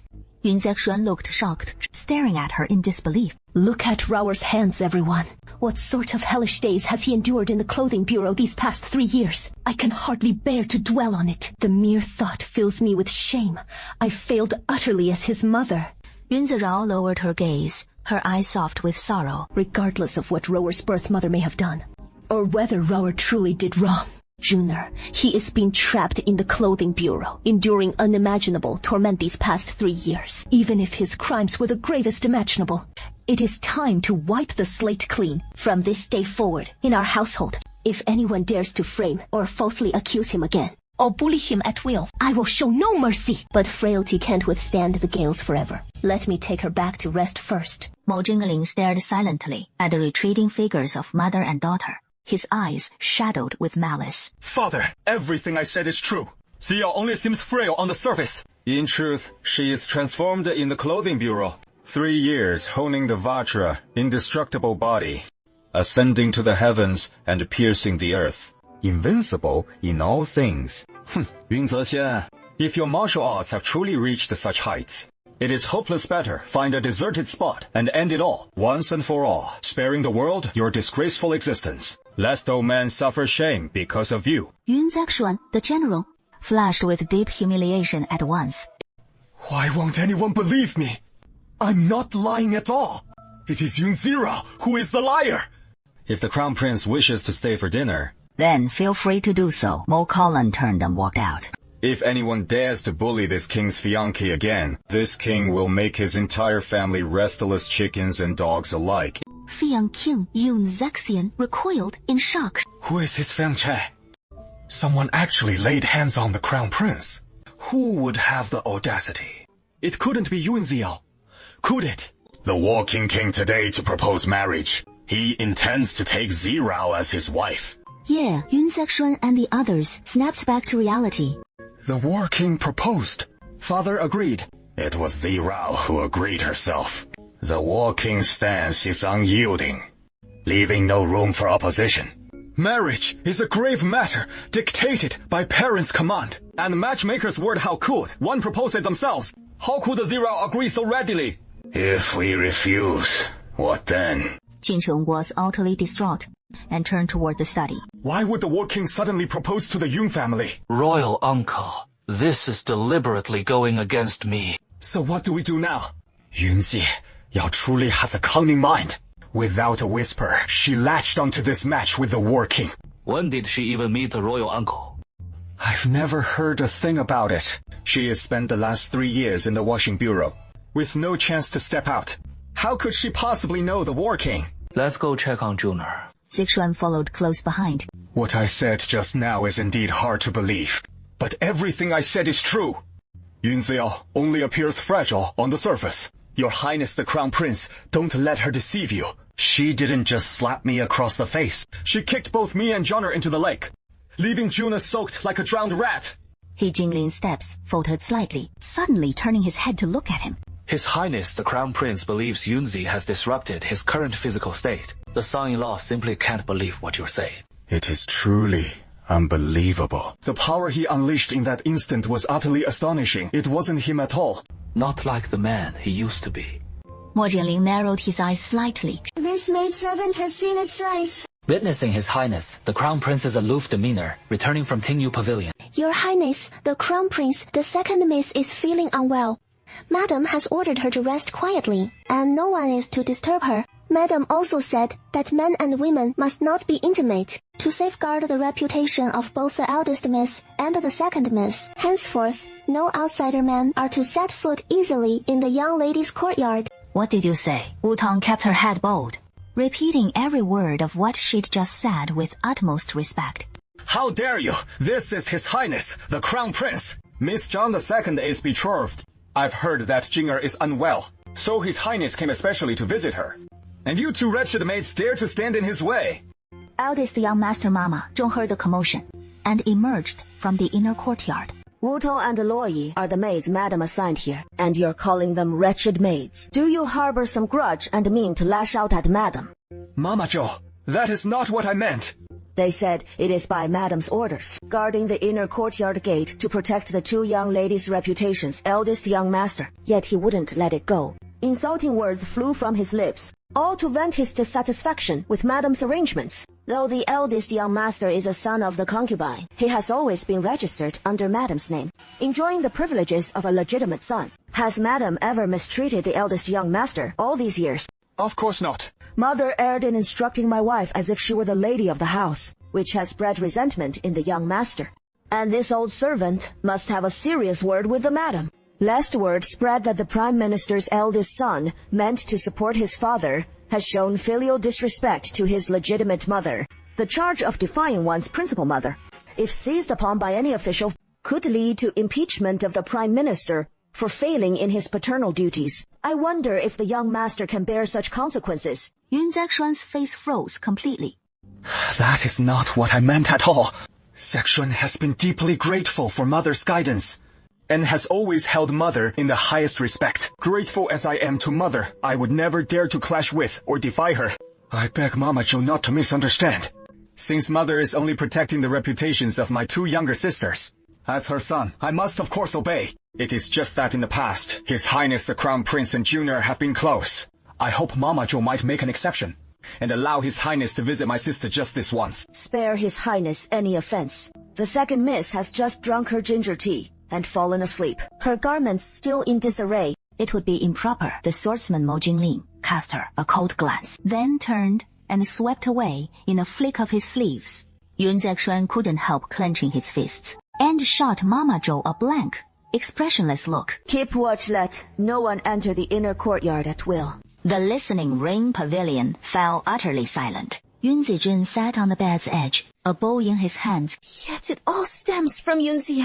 I nearly drowned because of him. All because of Yunzi. Mother's coldness toward me. It is all because of Yunzi. Is Yunzi merely imitating me? This wretch deserves to rot away in the laundry quarters. All because she thinks playing the pitiful card will save her. As if Mother's heartache could alter her dire straits now. Still dreaming. Mother is merely a housewife tending to the inner chambers. What difference does a moment's softness from her make? In this household, Father holds all the power. Second miss strides across the threshold. The Crown Prince has arrived at the Prime Minister's residence. Did you catch sight of the Crown Prince? As this servant passed through the second gate, I overheard Nurse Zhou speaking. The Crown Prince wished to visit second miss. The eldest young master accompanied him, but Nurse Joe said second miss had fallen into the water, and after drinking her ginger soup, she was resting. It was an inconvenient time for visitors, so His Highness departed. Yun Zijun's expression darkened at once, and she hastily drained the ginger soup from her bowl. Hurry to the front courtyard and intercept the Crown Prince. Tell him I've been badly frightened and am sobbing uncontrollably. Beg His Highness to come at once. The maid curtsied in acknowledgement and hurried off to carry out the order. What good is mother's pity? Mother cannot dictate your fate. It is the Crown Prince and father who truly wield the power. The position of Crown Princess is mine by right, and you can never wrest it from me. For the rest of your days, you'll bow beneath me. I won't settle for merely being Crown Princess. No. I want you as the Crown Prince's lowly concubine, forcing you to kneel before me day after day. Your spirit broken and subdued, she drops to her knees in prostration. Let's see how long you can endure this. Yun Zijun turns her gaze toward the window. The Crown Prince still harbors lingering feelings for Yun Ziyao. By doing this myself, I can not only display my virtue and generosity, but also torment that wretch Yun Ziyao with perfect justification. Anyway, once the Crown Prince ascends the throne, he'll have countless minor consorts. Adding one more like Yun Ziyao won't matter. And once I secure the Empress's position, once I become pregnant later, I'll have Yun Ziyao bear a child in my place to consolidate my favor, winning the Crown Prince's heart for me. And as soon as she gives birth to the imperial heir, the legitimate eldest son, Yun Ziyao, will have outlived her usefulness. And then, won't she be mine to mold and manipulate as I please? Kai Yang stands by watching. The Crown Prince dotes on the second, miss the most, and that is me. Once she learns of this, the eldest miss won't be able to stomach it. She'll suffer the consequences. Yun Zi, you think that by putting on that pathetic pitiable act in front of mother, you'll earn her sympathy and reclaim your status as the Yun family's eldest daughter. But the Prime Minister's residence can only have one legitimate-born young lady, and that is me. I've outmaneuvered you time and again over these 3 years. I haven't managed to get rid of you yet, because you're too lucky. But your luck won't hold out forever. Yingzi, aren't you so fond of playing the fragile flower? Soon the Crown Prince will learn of your vicious habits, and we'll see whether he believes you or me. The second miss hurries across the threshold. We can't go out. What did you say at the second gate? Nurse Dong is guarding it, saying Madam has given strict orders that the eldest miss has injuries on her body. The second miss just fell into the water, and both need to recuperate properly. So neither is allowed to leave without permission for the next few days. Aren't you supposed to be recuperating? Mother, Zhenmo doesn't just want to lock me up in Jingyu Pavilion. He doesn't want me going before the Crown Prince to accuse him either. What else does he have in mind? Seeing the wounds on Yun Ziyao's body stirred up all his paternal affection. All of you, out! It was Yun Ziyao gazing out at the darkening sky beyond the window, her eyes as cold as ice. Why did Yun Ziyao have to come back? You should have just died. You should have died! Lady Yun returned to Jing'an courtyard alongside Yun Ziyao, the mother and daughter falling silent the whole way. My child, do you know the War King? Back when the War King returned to the capital, I once caught a glimpse of him from afar, but I've never met him up close. It is truly strange. I can't fathom why the War King would suddenly come to propose. I'm not sure either, but I'm willing to marry him. Mother, you needn't worry. You don't know the War King at all. What if you regret it once you're wed? Mother, I have no other choice. Staying on in the Yun household would only leave us all in an awkward bind. I know it pains you to see me like this, but it is your own daughter who truly deserves your love. I won't rob her of the affection that is hers by right. Lady Yun was just about to respond. When, after my betrothal to the Crown Prince fell through, there won't be a better match for me down the line. This is the War King himself coming to propose. If I turn him down, wouldn't that just earn his amity too? Noble sons, who would dare marry into the Crown Prince's household? The sight of her rejected daughter stirred deep guilt in Lady Yuan's heart. The warlord is willing to take me as his wife. Then, I'm more than willing to marry him. But what if you, mother, have no other choice? I don't want to be the Crown Prince's concubine, or share a husband with my own sister. So please, mother, grant me this. Lady Yuan fell silent for a long moment, then finally spoke. The border is at war once more, and the warlord will be stationed there to defend it. Marrying him would mean long separations and few reunions. And with the warlord's renowned military exploits, he poses a real threat in the Crown Prince's eyes. A grave danger. Ham ho ish a fool like more jingling. doesn't even deserve to view the mighty warlord as a threat. No matter why the author cast a low-life scumbag like Mo Jingling as the male lead, or turned the warlord defender of home and realm into the villain, in Yunzirao's eyes, that so-called male lead is no match for the warlord at all. The warlord safeguards the nation, a true hero who stands tall between heaven and earth. My daughter is marrying him of her own free will. No matter what hardships the future may bring, she'll never regret it. Since your mind is made up, I agree you may marry the warlord, at least as his principal wife, with the betrothal to the warlord now sealed. The crown prince can no longer force her into his bed. And now, recalling what Zira once said, if Yun Zixuan and Yun Zixuan aren't truly blood siblings, then between the two of them, whose origins hold the secret? She must get to the bottom of this matter. Considering Yun Zirao's frail health, Madame Yun didn't chat with her for too long, letting her rest in bed. Madame Yun, accompanied by Mama Zhou and a maidservant, headed toward the kitchen, passing by the woodshed. You wretched wench! Chop that wood faster! If today's firewood isn't enough, I'll chop you up and use you as kindling. Huh? Do you think you're still the first-class maidservant who attended the eldest miss 3 years ago? Is it because you've seen the eldest miss returning from the laundry bureau, and you think your chance has come again? You little wretch! Keep dreaming. Even if the eldest miss returns in the Yun household, she still can't compare to the second miss's status. If the second miss sheds a single tear, it'll all be the eldest miss's fault. That maid of Mama Zhou once served Ziyang ahead of time.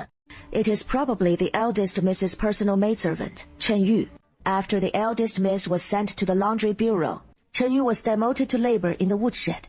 This Granny Chen was once the rough duty mama in the eldest young master's courtyard, and she too was transferred to the kitchen 3 years ago to assist. Relying on her advanced age, she rarely does any real work herself, just overseeing the lower maids and servants. She must have been brought in to supervise Chen Yu, right? Mama Zhou said nothing, which amounted to tacit approval. You're spouting utter nonsense. The young lady is kind-hearted. She is the daughter of the Prime Minister and Madam. What right do you have to speak of her? Instead, your maid was staggered by a single slap from her. The corner of her mouth split open, and the axe in her hand flew out without warning. Madam, watch out the rough servant. Woman jumps in fright upon seeing Madam Yu. Madam, how did you come to be here? Chen, what is the meaning of this? This servant deserves death. This servant deserves death. This old servant had no idea you'd come by. Madam, we're short on firewood to stack in the yard. That lowly wench is slow-handed and slow-footed in her work, most skilled at shirking and slacking off. This old servant was merely disciplining her, wasn't I? Madam Yun ignores her. You're the maid who serves by Miss Xiao's side, Chen Yu, madam. Didn't she ask if it was Chen Yu, madam? This servant was once called Chen Yu, a name bestowed upon this servant by the young miss herself. But now, in this servant's lowly station, I am no longer worthy of it. From this day forth, return to the young miss's side. No need to chop wood here any longer. Madam, that hardly seems fitting. This lowly wench is accustomed to rough labor. How could she possibly attend to the young miss? Better let me select a sharper, more capable one for the young miss. No need, Chen Yu. Go and make yourself ready now. Chen Yu lifts her head, gazing in disbelief at Madam Yun. Madam, please, go ahead. This servant will go at once to thank madam. Thank you, madam. Madam, she is gone. This firewood Chen Yu so slow-handed and slow-footed, always shirking and slacking off, not half as quick and nimble as you. So these logs will be yours to chop. Chen freezes, her face turning ashen in an instant. Chen Yu returned to her quarters and hastily changed into a clean outer robe, then hurried off to Jing'an courtyard to see Yun Zirao. Go on in. Will I look so frightful that I'll scare the young miss? No, the young miss will be overjoyed to see you. She stepped gracefully toward the inner chamber, and upon seeing Yun Zirao lying on the bed, young miss, Yun Zirao turned her head to look. Young miss, the madam has sent Chen Yu back to continue attending to you. Young miss! You're finally back! You don't have to worry yourself sick over me anymore! Young Miss Yun Zirao said nothing, letting her weep while signaling for Mama Zhou to step out. Chen Yu sobbed for quite some time. Young miss, this servant toiled in the woodshed for 3 whole years, and my hands have grown so rough and calloused. Am I no longer fit to serve you from now on? Lin Zirao had already retrieved every memory of Shen Yu. She and the other maid Luo Yan had once been the original mistress's most devoted senior attendants, and the two of them had endured no small share of hardships alongside her. What nonsense about qualifications. My home plight is hardly better than yours. Where could I possibly go? Chen Yu, it was I who brought such suffering upon you and Luo Yan. I am so sorry to you both. Young miss, what happened to your hands? Those hands that were once so fair and flawless. How could they end up like this? Young miss, how much have you suffered? Granny Zhou stood in the courtyard, wiping the tears from the corner of her eyes with a handkerchief. Madame Yun stepped through the courtyard gate. Granny Zhou curtsied to Madame Yun. Madame Yun said nothing, but walked straight toward the house. Miss, did someone frame you on purpose? Ever since she came, Miss Yunshang has endured endless grievances, and was even banished to a place like the laundry bureau. She clearly has no good intentions.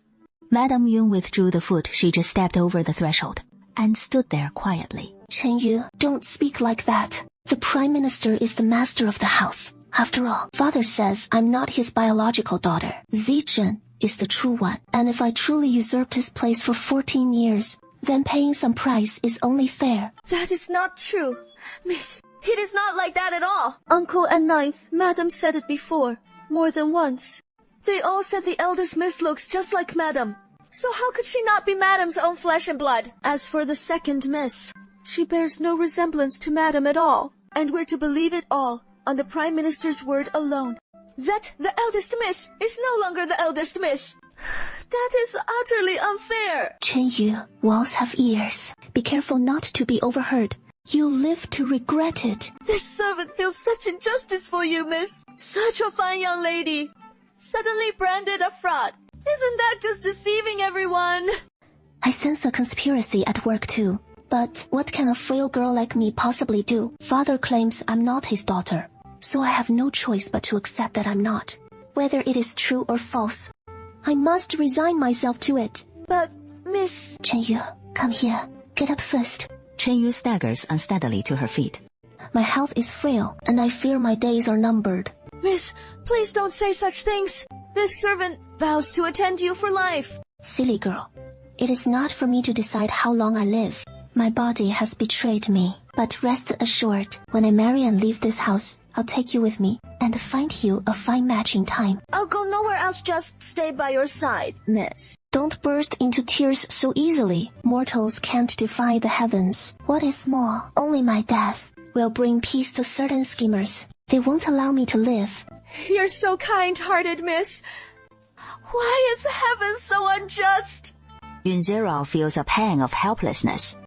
Chen Yu stares in a daze. Is that the second Miss watching us? There must be more than just her. Chen Yu, I can't shake the feeling that it is not just Yun Zijin scheming to take my place, but rather an unseen hand pulling the strings from the shadows. I don't know their aim, nor why they're so ruthlessly bent on my downfall, but I can't remain in the Yun household any longer. I must uncover the truth. The madam still feels sorry for the young miss. Why not just tell the madam the truth?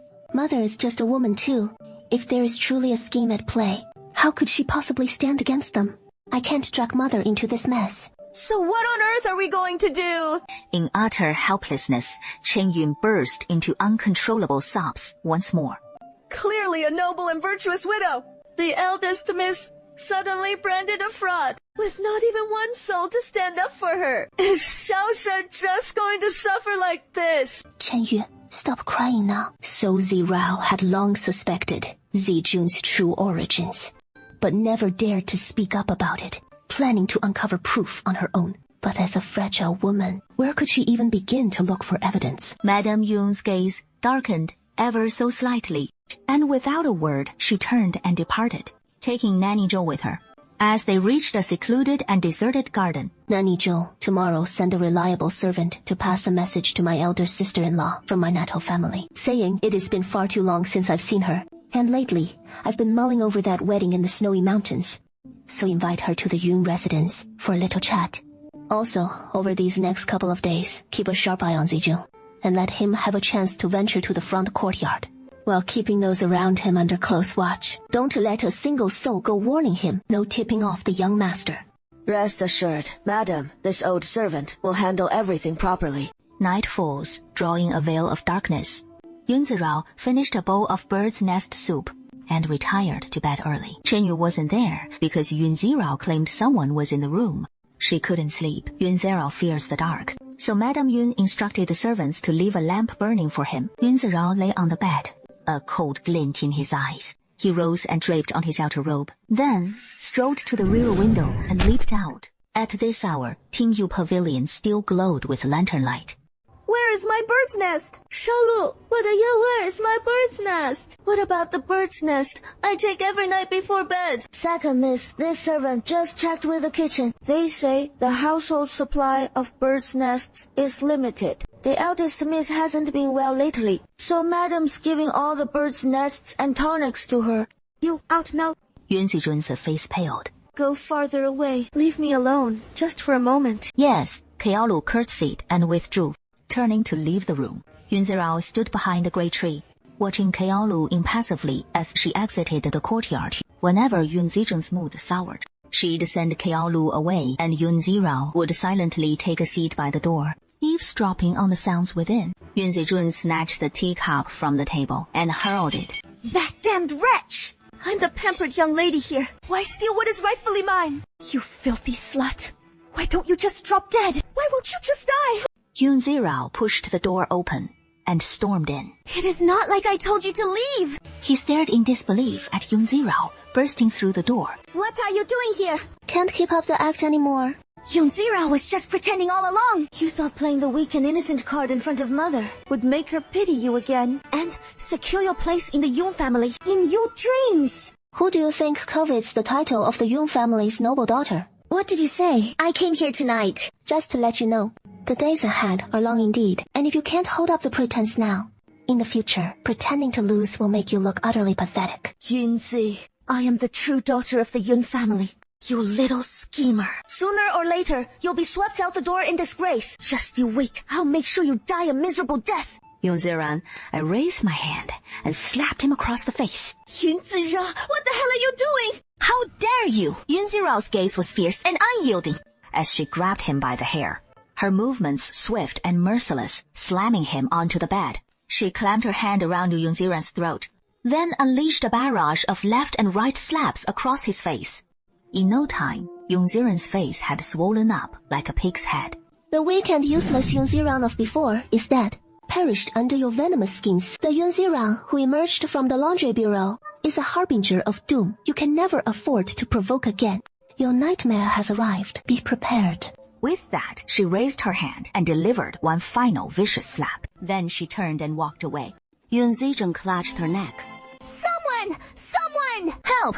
Yun Zijun bolted up from the bed, stumbling toward the door and flinging it open. Someone! Hurry! Someone! Zhang Lu was too far away, but she rushed over. Second miss. And upon entering, she saw Yun Zijun's swollen, bruised face and split lip. Second miss, what happened to you? Who did this? Who dared to strike you? Quick, go tell mother right away. Tell her Yun Jiao attacked me. Hurry now, eldest miss. It was her, definitely her. She hasn't made it back to Jing'an Courtyard yet. Go intercept her at once. Seize her and drag her before mother. I expose her true colors once and for all. Kao Lu and Kao Yang exchanged stunned glances. The eldest miss assaulting the second miss. Could that really be? What are you standing around for? Go now. Tell mother at once.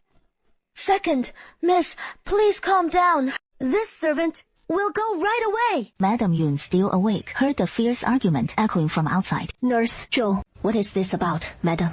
A maid from Tingyu Pavilion just reported that the second miss was attacked, and the attacker was the eldest miss. What? She instinctively turned toward the main hall. Xiao retired early to bed, didn't she? How could she stoop to violence like this? This old servant doesn't know the details. But it was the second Mrs. personal maid, Zhao Lu, who came to report it urgently. She insisted I relay it to you without delay, madam. The second Mrs. face is badly swollen. Send that maidservant back first. I'll head to the main hall shortly. The room was utterly still. An inner servant had lit a single lamp, which was enough to make out the frail figure on the bed. Lady Liu approached the bedside. Zirao Yun Zirao jolted awake. Don't hit me. I'll go wash the clothes right now. I'll go now. What about my clothes? Lady Yun Rao quickly sat on the edge of the bed. Don't be scared. It is me, no one else. and no one's making you do the laundry. Don't be scared. Yun Zirao looked up, dazed. Mother, yeah. It is me. I just came to check if you're sleeping all right. If you're having trouble settling into the new bed, don't be afraid. It is all right. Mother, I've been dreaming all day long, eating well, dressed well, sleeping soundly, no trouble with the bed. Just startling awake now and then. My lady, am I just too useless? No, this isn't your fault. Zero, with your body so frail, reduced to skin and bones. They say you're fragile as a leaf in the wind, like a gust could carry you away. Yet she evaded the watchful eyes of matron Jing'an and her maidservant. Without alerting a soul, slipped silently into the pavilion of listening to rain and threshed Yun Zijin soundly. Afterward, she returned undetected by anyone, sleeping back into the room and into bed without a sound. Hedge her butt. What a farce. Does she have 3 heads and 6 arms? So who is the one lying? Who is feigning fragility and woe? Isn't it obvious? It is fine now. Go back to sleep. I'll instruct them not to let anyone disturb you. Yeah, Mother. You should rest early too. Don't wear yourself out.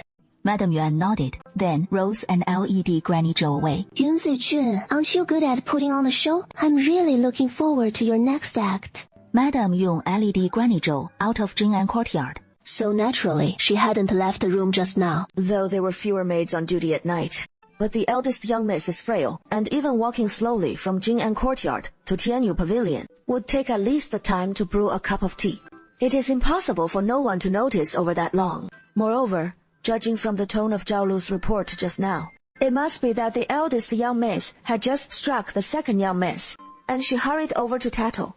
Logically, Zhao Lu's errands should always be quicker than the eldest young miss's. Yet, when Zhao Lu came to report, the eldest young miss was lying perfectly fine on her bed, looking like she hadn't stepped out at all. It couldn't be that the eldest young miss knows the arts of flying and vanishing, could it? Zijin's getting too hasty. I'd only just started warming up to Ziran a little, and she couldn't sit still anymore. Eager to stir up trouble and frame Ziran. Does she really take me for a fool? Such baseless schemes are clumsily obvious one. Quick inquiry to Yulong, and her steps falter, unsure what to do next. In the past, hearing Yun Zijun cry, she'd always feel a twinge of heartache, but now it only fills her with irritation. Second miss, don't cry anymore. Madam will arrive shortly. Madam Ming strides through the doorway. Yun, what happened? Madam, one mishap after another in a single day. How exactly have you been attending to the second miss? Yun Zijun gently lifts her head, clear finger marks already bruising purple on her skin. Madam Yun and Mama Zhou both gasp in shock. Yun, your face, Mother. Mama Zhou steps forward to face Keaolu and Keaoyang. You two wretched little maids, personal attendants to the second miss, yet unable to safeguard your own mistress. What good are you then? Yun Zijun startles, then rises to her feet. Mama Zhou, it is not Keaolu and Keaoyang's fault. Second miss, you're simply too kind-hearted. A careless wretch who fails to protect her lady ought to be beaten to death. Madam Yun turns and bids a servant fetch the ointment, helps Yun Zijun to sit, and gently applies it to her daughter's face. Mama Zhou, question these 2 maids. How did the second miss come by this injury to her face? Dare to breathe one word of falsehood, and come morning, I'll seize your indenture contracts and have you sold off like chattel. Do you hear me? Tabo Ichigo struck the second miss across the face. Keaolu and Keaoyang knew nothing of it. They are your lifelong handmaids, bound to stand watch at night, at least one of them on duty. How could they not know? Zhongmer, you are the mistress of this house. You needn't spare a thought for the servants at every turn. Your mercy only breeds their sloth and deceit, until they care nothing for their lady. So tonight, Mama Zhou will drill the rules into them properly. This maidservant truly had no idea. Tonight is for recruiting maids. This maidservant finished the tasks at hand and was just about to retire when I heard the second miss calling out, "Someone will come." This maidservant hurriedly dressed and rushed right over. "Lady Chiu, please see clearly, Mama Zhou. Please see clearly." When you arrived, did you see anyone else? There was the second miss and Zhao Luzi. Maid Lu saw no one else. And you, Zhao Lu, subconsciously glanced toward Yun Zijun. The second miss said she wanted to be alone, in quiet, and ordered this maidservant to step farther away. So this maidservant waited just outside the courtyard gate. Then I heard the second miss cry out loudly, "Come here!" So neither of you saw who laid the hand. How do you two even serve as personal maidservants? Madam, spare us! Madam, have mercy! Mother! The two of them truly were unaware. Mother, don't blame them anymore. You're too kind-hearted. That is how you've spoiled them. They show not a shred of discipline. Mama Zhou, drag them out, and give each 10 strokes of the board. Family laws are strict and unyielding. When kin err, they must be punished. No indulgence for their lack of decorum. Yun Zijin bit her lip, watching helplessly as Keaolu and Keaoyang were hauled away by the rough maids. Just now, hearing Keaolu say, it was Zira who beat you like this. Yet, Mother thinks I'm nursing a grudge against her, thinking I schemed to get her punished over that clothing mishap. But back then, I clearly begged the Crown Prince for her sake. It was the Crown Prince, dead set on punishing my elder sister, not me goading her into this misunderstanding of me. Father! Mrs. Ding gazed at her for a long moment, her expression fraught with complexity. Mother, it wasn't me. It truly wasn't my sister who went to change clothes. It was a decision made by His Highness, the Crown Prince. I quickly pleaded with the Crown Prince, but he refused. An eldest sister assumed it was all my doing. That is why she turned on me like that. Zijin, your sister has a frail constitution. She only had a little porridge in the evening and retired early to bed. Yun Zijing slowly raised her head, her tear-filled eyes turning toward Madame Yun. Just now, I sent your maid to Jing'an Courtyard to check on things at the moment you were being beaten, and she specifically peeked into the room, where Zirao lay soundly asleep in bed, still dressed in her white undergarments. Clear proof that she never left her room during the time you were assaulted. Zijin, there must be some misunderstanding between you and Zirao. Yun Zijin froze, unconsciously clenching her fists. Mother, You don't believe me. 3 years ago, when you first returned home, you felt so insecure within these walls. I pitied you and asked Zirao to yield to you at every turn. But now 3 years have passed. Zijin, I've taken you out into the world to broaden your horizons, introduced you to the daughters of noble houses, even had you attend palace banquets, not just once. And now the Crown Prince himself is your betrothed. You've risen so high. There is truly no need to vie with Zirao any longer. Mother, I haven't been competing with my sister. Please believe me. Everything I just said is the truth. And the bruises on my face, haven't you already seen them? Mother, if it wasn't my sister who struck me, then who could it have been? But Ziyang was perfectly fine, just staying in my bed. Zijing, I truly don't know who struck your face, but you know full well yourself. If you won't speak the truth, I can't possibly take your side. Mother, I am your own flesh and blood. Why do you always take Yun Zirao's side? She nearly drowned me in the lake. You wouldn't believe what Big Brother said. She left my face beaten like this. And still, you refuse to believe me. What will it take for you to finally trust my words? Madame Yun gazed at her in her hysterical frenzy, a deep chill settling in her heart. If I had truly favored Zirao all along, 3 years ago, I never would have let her endure that substitute marriage. I never would have let her be tormented like that. Zijin, Zirao is your sister. Can't you just try to get along with her? I'm not lying. I nearly died by her hand today. Yet, Mother simply won't believe me. My dear, I believe in myself. Madame Yuan saw her stubbornly insisting it was Zirao. Her heart filled with utter disappointment. It is getting late. Rest well now. With those words, Madame Yuan turned and walked away. Mother just left like that. After I'd taken such a brutal beating, my face swollen so badly, I can hardly face anyone. And Mother feels no heartache for me at all. She just walked away so heartlessly. Watching Mother step out of the room, finally, I couldn't hold back and chased after her. Mother, everything I said is true. I'm not lying. Yun Zirao the gentleness is all an act. She has been pretending long enough. Zijin, Zirao has never meant you any harm. Why can't you tolerate him like this? Yun Zijin's face turned ashen, unable to utter a single word. Madame Yun ordered him confined to his quarters to rest, and the servants in Tinju Pavilion were forbidden from stepping out of the courtyard. Prime Minister Yun, as the foremost among the court officials, rises every morning before dawn to attend court, returning home under the moonlight at night. Thus, he remains unaware of Yun Zijin's beating. Yun Zexuan was kept under watch in his own courtyard, but after several days, Yun Zirao's complexion visibly improved. On the 6th day of the 3rd month, Xushi, the eldest daughter-in-law of the cavalry general's mansion, arrived by carriage. She entered the inner courtyard through the Yun family's back gate and was escorted to the front hall of Jing'an courtyard. Eldest sister-in-law, it has been days since we last met. What brings you here today? Isn't this about seeking my help? The maidservant respectfully served tea. Nanny Zhou, take them all away, so I can speak with my sister-in-law alone. Nanny Zhou led the others away. Eldest sister-in-law, I have a matter I'd like to ask Big Brother for help with. But in the Yun family, with so many eyes and ears around, I'm afraid of alerting the enemy. So, I can only turn to you for aid. We're all family, sister. Just speak freely. I'll make sure to relay your message to him. I suspect Zijun isn't my daughter. What? Zijun isn't my daughter, after all. Zirao is my true flesh and blood. Lady Chen's brows furrowed. Her face grave 3 years ago, when the Prime Minister brought Zijun home.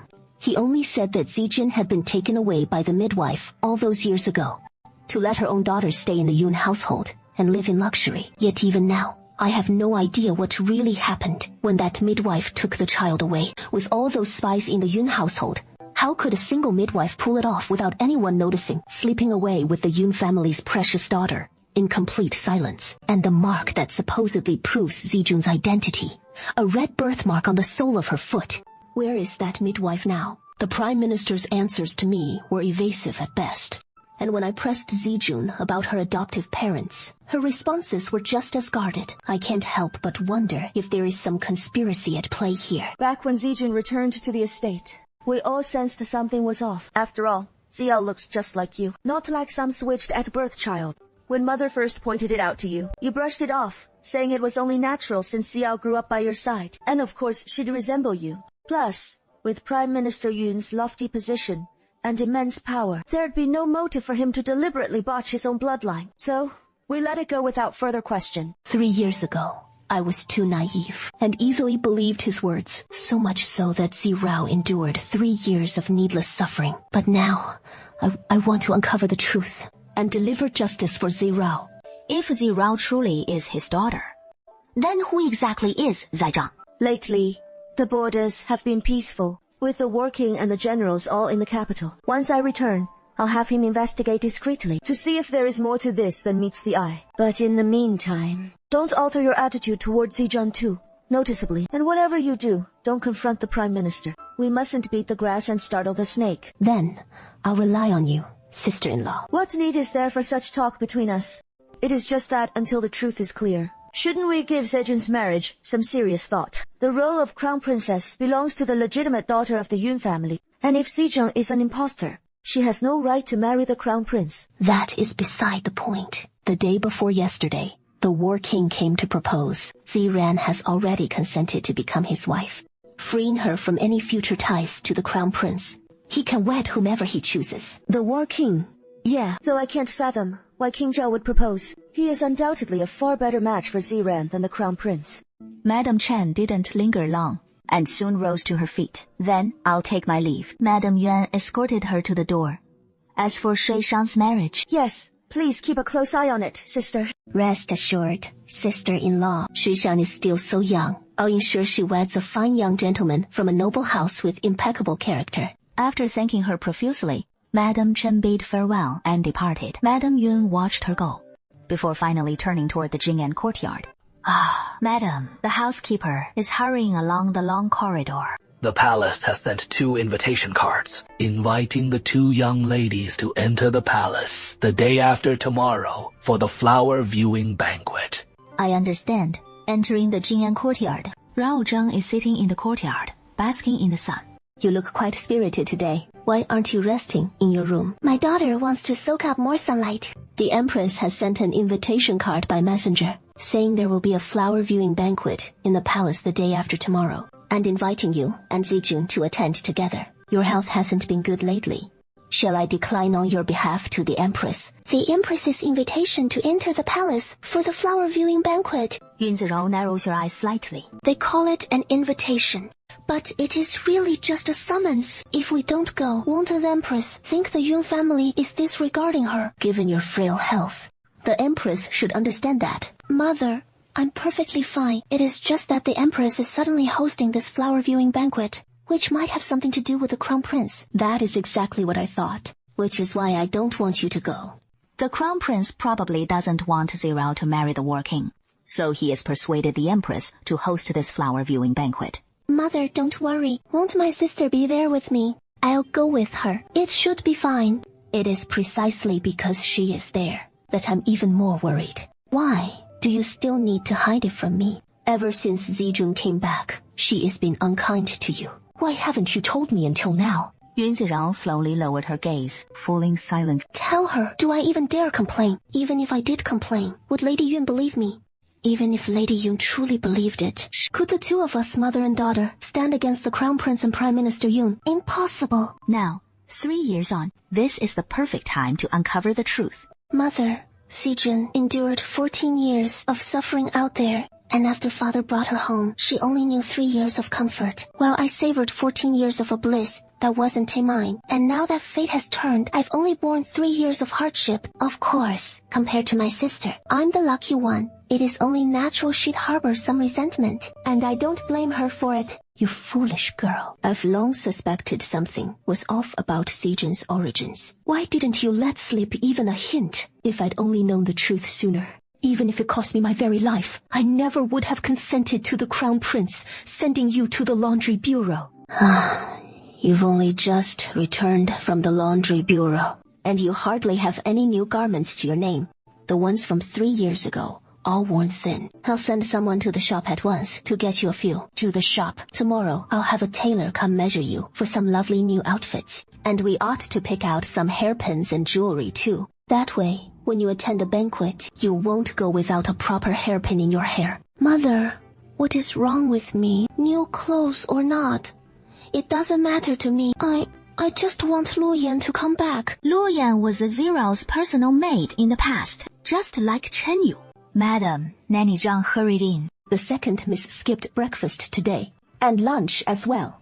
It seems she is intent on a hunger strike. Please go take a look, madam. Madam Yu furrowed her brow. Why go on a hunger strike for no reason?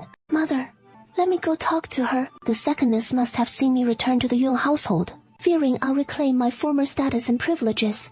That is why she is feeling so insecure. I'll go speak with her, tell her straight that everything she has is hers forever, and I have no intention of taking it from her. Madam Yuan paused in silence. Before any results come in, we mustn't beat the grass and startle the snake. Bao-Chi, but do be careful. Yun Ziao turned to the 2 women standing nearby. One named Bao-Chi, the other Bao-Chi. Chen Yu, the maid King Ji-Zhang, left to protect her. Come with me. Yes! Mistress and servant rose and made their way to Listening Rain Pavilion. Bao-Chi and Bao-Chi said nothing, trailing silently behind. They arrived at Listening Rain Pavilion. Eldest miss, I heard the second miss isn't eating. Zirao, I'll try to talk some sense into her. You've had a long journey. This old servant wouldn't presume. Yun Zirao crossed the courtyard, stepping over the threshold. Sister, what is going on? The eldest Miss Yun Zirao glanced at the 2 of them. She walked to the bedside and sat down. Sister, what is wrong? Why aren't you eating when everything's just fine? Is the food not to your liking? Hearing her voice, Yun Zijun suddenly stiffened. What are you doing here, spotting Yun Zirao? Right then. Her gaze burned like she'd spotted a blood enemy, her father's killer. I heard you in a bad mood, so I came to check on you. Yun Zijun's pupils contracted sharply. Without a second thought, she swung her hand to slap Yun Zirao across the face. You bitch! Miss! Second miss! Miss! Ew! Don't! A figure darted in swiftly. Second miss, compose yourself. I know you don't want to see me, but Mother heard about your hunger strike, and she's bound to be worried sick. That is why she sent me to look in on you. Yingxing, you're the devil. Don't play innocent in front of me. I have no idea what you're talking about. You two-faced bitch. Old grudges and new ones flooded her heart. You think you can fool Mother forever. One day, your true colors will show. Wow! Bao-Jing was quick on her feet, yanking Yun Zirao aside like a bolt of lightning. Yun Zijun swung at nothing but air. Second miss, are you alright? Sister, how could you be so careless? Yun Zirao, why don't you just drop dead? Bao-Jing stepped forward and slapped her hard across the face. Fatty, this wretched servant dares to strike me. Eldest miss, she is now the War King's fiancée. You've committed the grave sin of insolence against your superior. Insulting her is a direct affront to the War King himself. We have every right to discipline you on behalf of the future Wangfei. Yun Zijin could scarcely believe what she was hearing. What did you just say? The eldest miss is also the War King's fiancée. If you show her any disrespect, it is as if you're disrespecting the War King himself. Beoji and I have the authority to punish you in the name of the future Wangfei. This can't be happening. Yun Zijun stared at Yun Zirao in utter disbelief. This isn't real. Yun Xiao, the man you love is clearly the crown prince. There is no way you'd marry the War King. He is lying, isn't he? It must be true. 2 days ago, King Jiang came to propose the marriage, and I've already consented to wed his sister. The crown prince holds only you in his heart. So if I step aside and don't contend with you, will you finally let go of your grudge against me? Get lost! Yun Zijun shoved him aside with a fierce wave of her hand. Yun Ziyao, you've come here to gloat. Come to lord it over me, haven't you? Yun Ziyao tumbled awkwardly to the floor. Zirao burst through the door in a hurry, only to witness Yun Ziyao sprawled on the ground. Ziyao, are you all right? Mother, Madame Yuan spun around and struck her with a sharp slap across the face.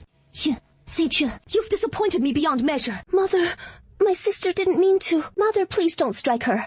Brother Zirao heard about your hunger strike and was beside himself with worry. So he rushed here to check on you, hoping to talk some sense into you. And this is how you treat him.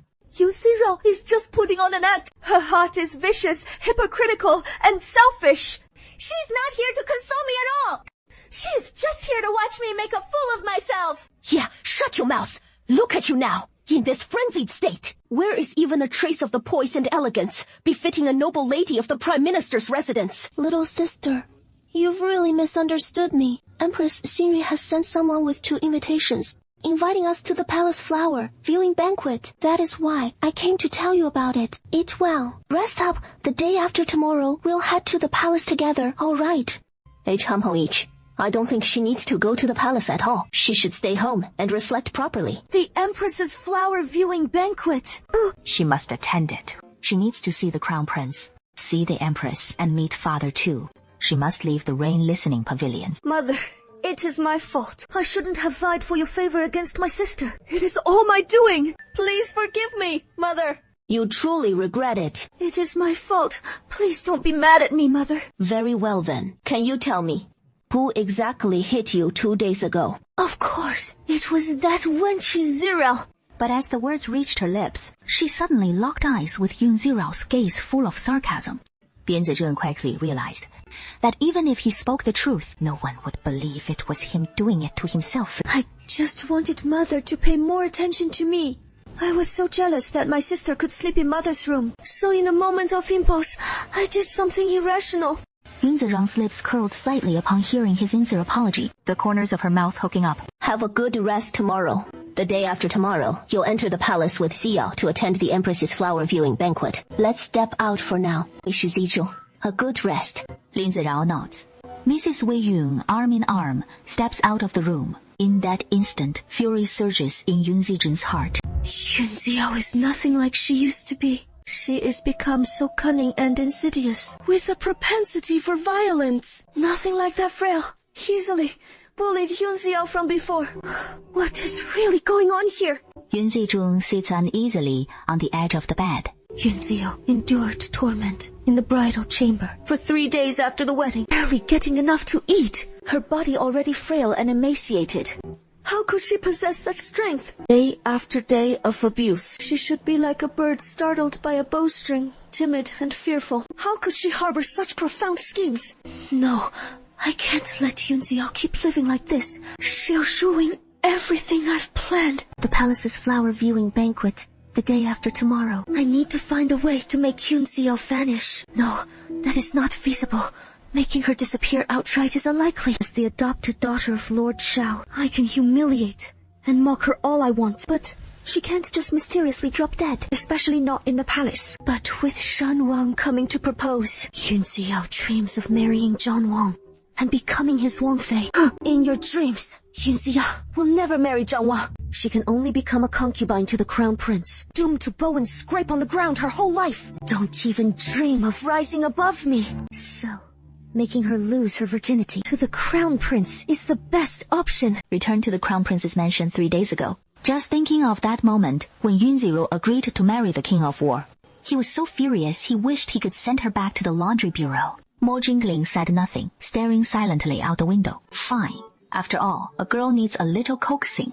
Someone, attend to His Highness, the Crown Prince's command. In 2 days, there's a flower viewing banquet in the palace. Select 2 sets of jewelry from the storeroom and deliver them to the Prime Minister's mansion at first light tomorrow. 1 set for Yun Zero, 1 for Yun Zijun.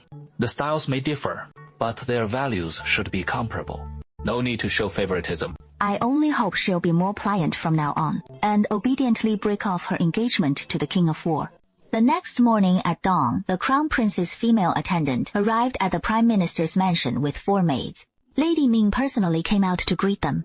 The 2 parties exchanged courtesies. Afterward, His Highness, the Crown Prince has prepared elaborate headdresses for the 2 young ladies and instructed me to deliver them personally into their hands. Please come in.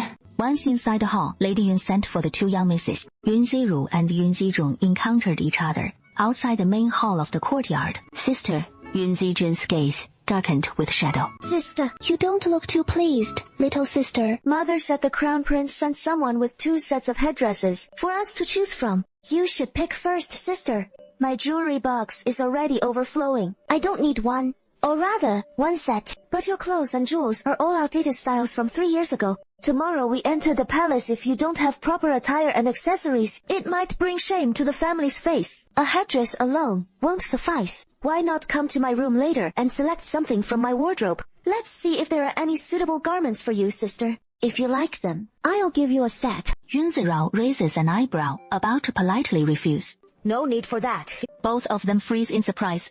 They turn to look. A matron in deep green robes approaches with a stern gaze, 8 maids trailing behind her. She draws near and bows to Yun Zirao. Our lord the prince has learned that the future princess consort will attend the flower viewing banquet in the palace tomorrow, and has specially instructed this old servant to deliver 4 outfits and 4 sets of hair ornaments, along with 4 pairs of shoes, please. Accept them with grace, your highness. As her words land, Yun Zijun's face stiffens in shock. Madam Yun, waiting in the hall, hears the commotion and hurries out. Madam Yun, the betrothal gifts our prince has prepared come with quite a lengthy list, so it will take a little more time. But this betrothal is set in stone. The prince will take no other as his princess consort. Please accept these gifts without hesitation. Madam, what do you think? Doesn't my mother favor His Highness, the Crown Prince, for my sister? The War Prince has no formal ties to my sister. Who says there are no ties? Our prince has already formally proposed marriage at your door, and the eldest miss has accepted this union. Moreover, the prince is urgently preparing the betrothal gifts. How could that be nameless and without claim? She came from the palace. Surely the matron sees that clearly enough. Yeah, I thank you for coming in person, matron. I truly admire these garments and jewels. Please convey my gratitude to the prince. Our prince's intentions toward the eldest miss are utterly sincere. I hope she will not disappoint his heartfelt devotion. I understand. Old lady, do you still wish to select from the ornate headdress sets sent by the Crown Prince? Yun Zijun clenched her hands tightly, her heart seething with hatred that nearly drew blood. Mother, my betrothal to the Crown Prince is broken, so the gifts he sent should be for my sister. Both sets should go to her. I have the jewelry from the War King. My attire is sufficient. Yun Zijun lifted her gaze. What tone was this? It is an act of favor, after all. Miss Yun the Elder, His Highness the Crown Prince, instructed me to deliver these 2 ornate headdress sets. 1 for you, and 1 for the second miss. And His Highness specially emphasized that though the 2 sets differ in style, they are equal in value. If you favor one over the other, you may choose it first. As a female official of the Crown Prince's household, she was clever and adept at reading the room. So she naturally understood that when the Crown Prince had given the order last night, there was no need for favoritism. Why should she get first pick? Mother's favoritism toward Yun Xiao is one thing. Must the Crown Prince side with them too? No need. I'm neither kin nor close to the Crown Prince. There is no reason for me to accept his gifts. Please return and relay to the Crown Prince that I appreciate his kind intentions. In that case, let Zijun select 1 set, and the remaining 1, please take back to the Crown Prince's residence. Mommy, accompany me to Jing'an Courtyard. Xiyao is staying with me for now. Mammy Zhang nodded in acknowledgement, then followed Madam Yun to Jing'an Courtyard with her attendants. The female official from the Crown Prince's mansion stares, in shock as they leave. Sister, the War King sent a full 4 sets of garments. I might not even get through wearing them all. If you'd like any, sister, why not pick one out later? 原子君子 fights dreams of color. He was just about to snap his refusal. Your Highness, the War King's gifts are all this season's newest designs, crafted from silks worth a king's ransom, meant solely for you to wear. No one else could possibly be worthy. The mammy's quite right. Since these are garments and jewels from the War King, meant for you, sister, how could I possibly take them? Thank you for your kind heart, sister. I'll convey your sister's deepest gratitude. Since his lordship won't allow sharing them, I'll have to follow his command. But thankfully, there is the Crown Prince's jewelry to share. Sister, go take a look. If you like them, keep every piece. The Crown Prince won't object. With those words, she turns and follows Madame Yan. Yun Zijun clenches his fists until his knuckles whiten. That scholar must have planned this, deliberately shaming me before all these people, trying to bait me into flying off the handle. Isn't that it? Keep dreaming. No, I must endure. Hold out until tomorrow's flower viewing banquet. Watch this wretched woman utterly disgraced. Watch her plunge into eternal ruin. This humiliation I've swallowed today. I'll make Yun Ziyao pay it back 1,000-fold. Yun Zero, just you wait. Upon reaching Jing'an courtyard, the mammy summons the maids to attend. The 4 sets of headdresses perfectly match to the outfits, each one worth a small fortune. The blue brocade gown flows with the grace of an immortal fairy, paired with a golden hairpin atop a crimson skirt, bestowing an air of supreme nobility and lavish splendor upon her. The goose-yellow skirt sets off her lithe and ethereal poise, while a pale purple ensemble accentuates the delicate slimness of her waist. Zhang Shi stands quietly to the side, gazing in silent admiration, truly convinced that her lord the prince possesses impeccable taste. The eldest miss indeed deserves her renown as the capital's unparalleled beauty. For these garments appear crafted to her exact measure, fitting her form flawlessly and illuminating the eldest miss's innate elegance, ensuring that tomorrow's entry into the palace will eclipse all other ladies in splendor. Lady Bing watches on, a shadow of concern etching across her features. In quiet contemplation. At tomorrow's flower appreciation banquet, should she attire herself in such extravagant finery, might it not stir unwelcome complications? My lady, there is no cause for concern. With the War Prince's protection, none would dare trouble the eldest miss. The War Prince's gaze sharpens with stern authority, ensuring no one dares provoke her. How dull it would be otherwise. After the original soul endured such profound torments, we cannot simply stand idle as the Crown Prince's female attendant, bedecked in jewels, returned to report her duties. Mao Jingling's countenance chilled like the biting winds sweeping through the 12th moon. The female official knelt upon the ground, quaking in terror as she pleaded for mercy. Yun Zirao's utter lack of discernment had caught him utterly off guard. While the War Prince on that very day dispatched gifts to overshadow and encroach upon his domain, those offerings far outshone his own in magnificence, and utterly dismissed any regard for him as Crown Prince. Since he is so unyielding, then there is no need to force the issue. Yes, as long as he is alive for even a day, Yun Xiao can never hope to wed the War King. Today, the Prime Minister returned from court unusually early. The sun had only just dipped below the horizon, and he was already back at the residence. He instructed Madame to summon Yun Zexuan that evening, along with Yun Zirao and Yun Zijun, so the family could share a meal together. Under Prime Minister Yun's household, there are 2 other sons. Both are Shu sons of the family. One 9 years old, the other 13, currently studying under their tutor in the South Courtyard. As the chief of all officials, Prime Minister Yun's inner quarters hold no excess of wives, concubines, or heirs. Yet he conceals his extramarital indiscretions, scheming against his own wife and beloved daughter. This alone marks him as an utterly heartless villain. Yun Zexuan, absent for days, spots him immediately. Zirao, you've gone too far. Yun Zirao, catching sight of Yun Zijun at his side, knows exactly what is coming. This is her long-awaited chance to weep and wail. I don't understand what Big Brother means. What are you playing at? That day, you slapped me and kicked me into the lake. Zishen, are you about to falsely accuse your sister once more? Mother, I'm not falsely accusing her. Yun Zirao, she is just putting on an act. All this feigned innocence, what courtly farce is this? Prime Minister Yun's voice rings out from within the chamber. Utterly devoid of any decorum! Prime Minister Yun settles into the seat of honor, casting a single glance at Yun Ziyao, his face betraying neither joy nor anger, One could say the War King sent 4 sets of exquisite garments and jewelry today. Zirao is set to enter the palace tomorrow for the flower viewing banquet, and we represent the honor of the Yun family. You must tread carefully in word and deed, never compromising our dignity. 윤 Zirao nodded obediently. Yet inwardly, she mused that the Yun family's honor deserved a little tarnishing, lest he forever believe everything was firmly in his grasp. The garments and jewelry from the War King. You share 2 sets with your sister.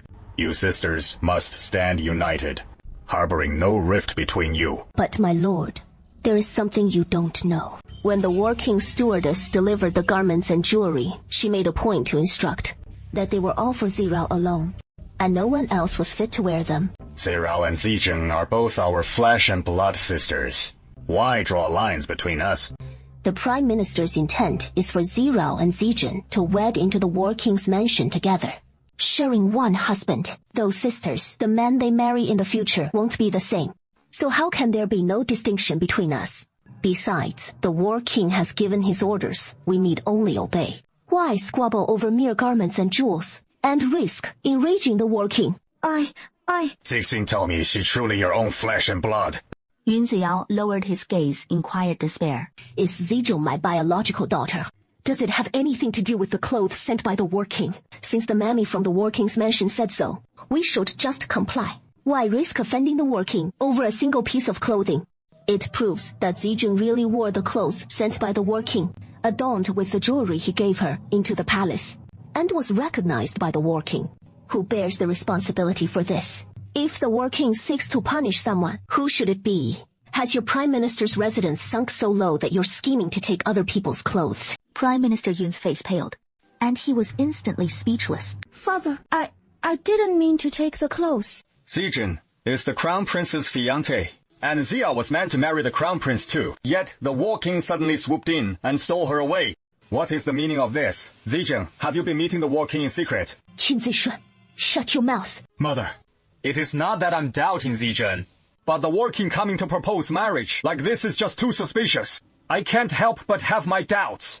I heard the War King has been stationed at the frontier all along and only returned a few days ago. What Big Brother means is I'm stuck in a place like the laundry bureau, dragged out of bed before dawn to work, and not collapsing into bed until the dead of night, with the overseers grinding down my every waking moment. How could I possibly have the chance to sneak off and meet someone like him? Yun Zexuan choked on his words and fell silent. Mother, you've truly been bewitched by Yun Zizuo, believing her frail and innocent act.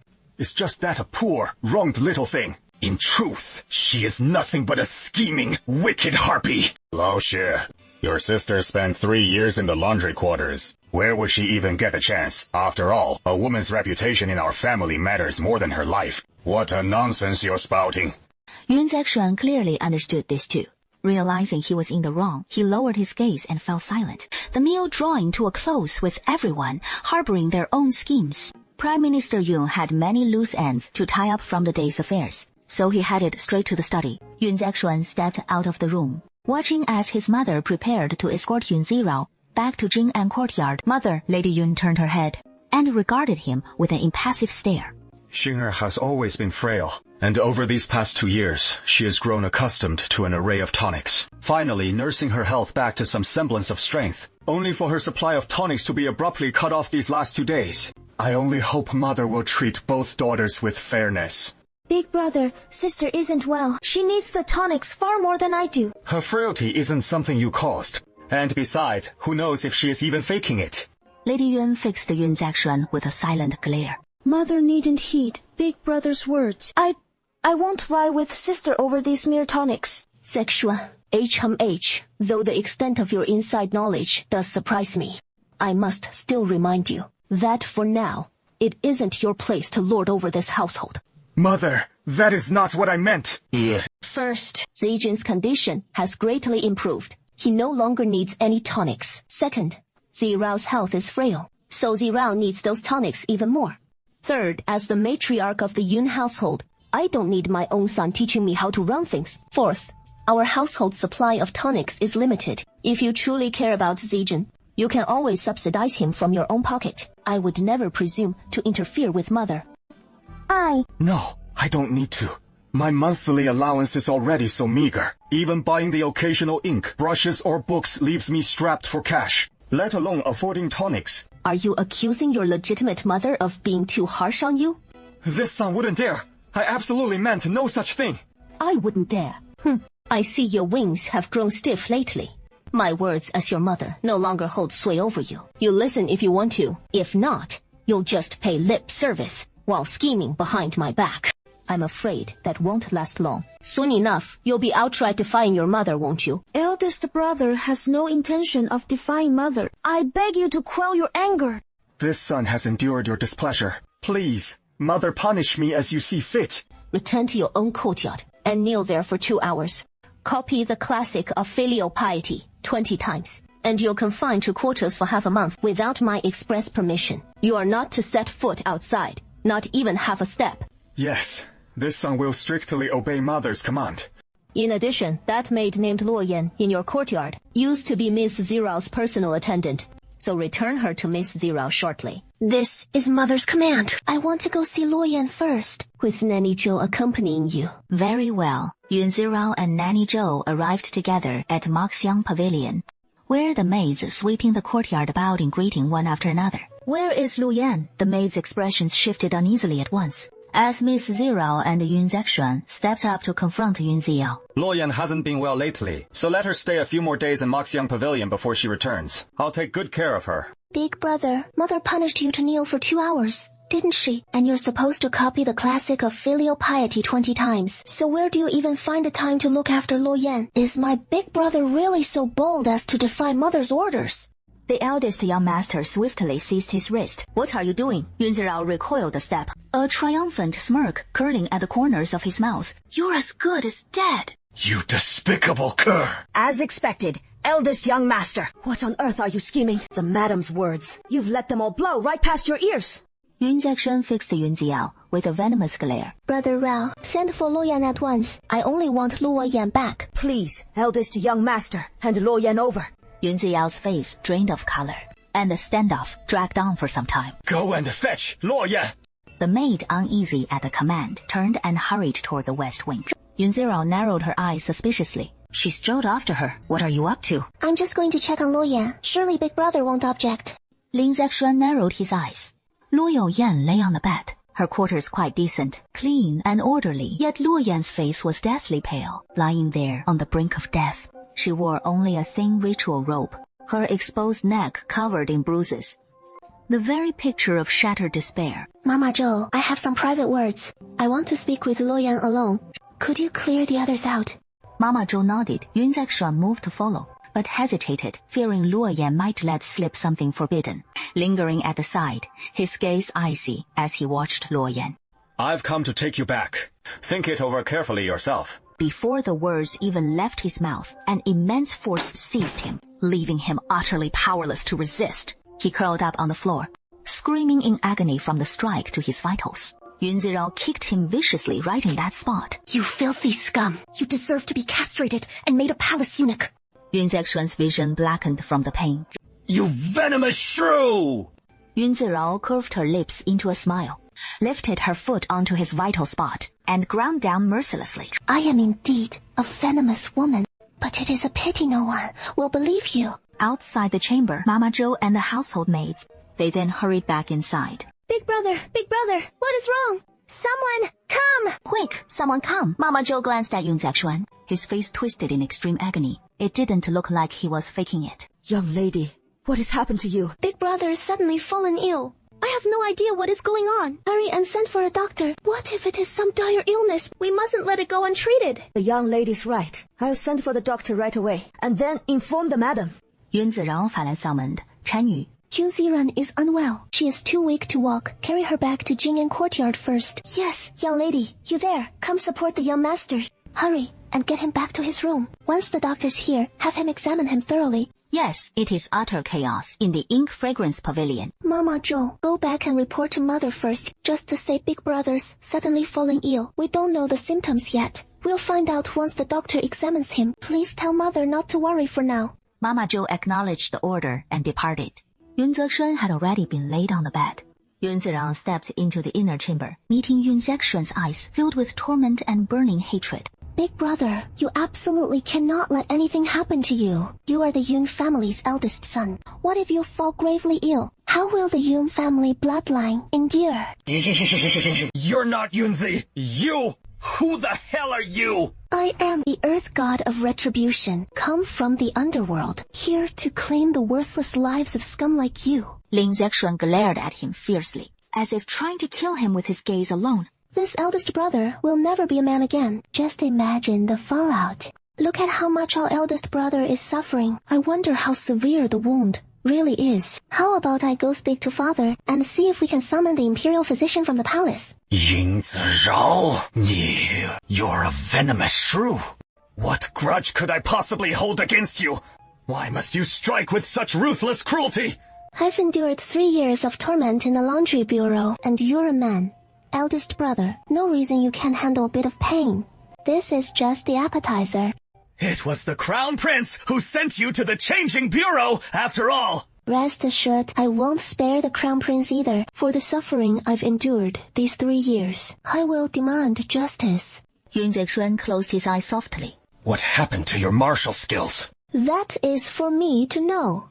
You are a daughter of the Yun family. Is this how you plan to shatter the Yun family to pieces? Back when you helped Yun Zijun torment me, you never worried about the family's fate. Now that the pain has come to you, suddenly you care about the greater good. Yun Zexuan clenched his teeth. The physician has arrived. Quick, the doctor's here. Eldest brother, you were so majestic on that bed just now. I trust this little ache is nothing to a man like you. Lin Zexuan grit his teeth against the agony, struggling to sit up from the bed. Big brother's suddenly in excruciating pain. Call the physician to take a proper look at him and make sure the examination is thorough. The physician entered the inner chamber, medicine chest in hand. Young Master Yuan, have the others step out. The physician can stay here alone.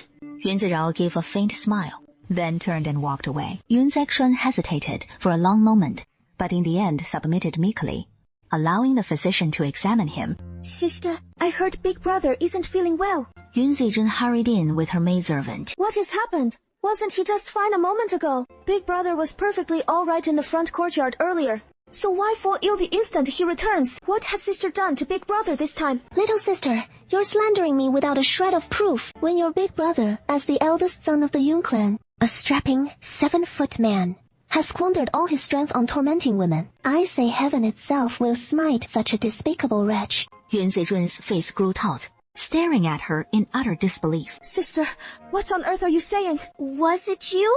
Yun Zirao and Yun Zijun whipped their heads around simultaneously, as the physician emerged, medicine chest in tow. Physician, how is Big Brother? My skills are humble, and I can discern no ailment in young Master Yun. Seek out a worthier healer. Humble skills indeed. Yun Zijun nonsense. She shot a suspicious glance back at Yun Zirao, then turned and hurried into the room. Big Brother, where does it hurt? Big Brother, what is wrong with you? Yun Zexuan's face drained of all color. Eldest brother, what is really going on with you? Just now, Zirao went to visit Luoyan, and I had a minor dispute with him.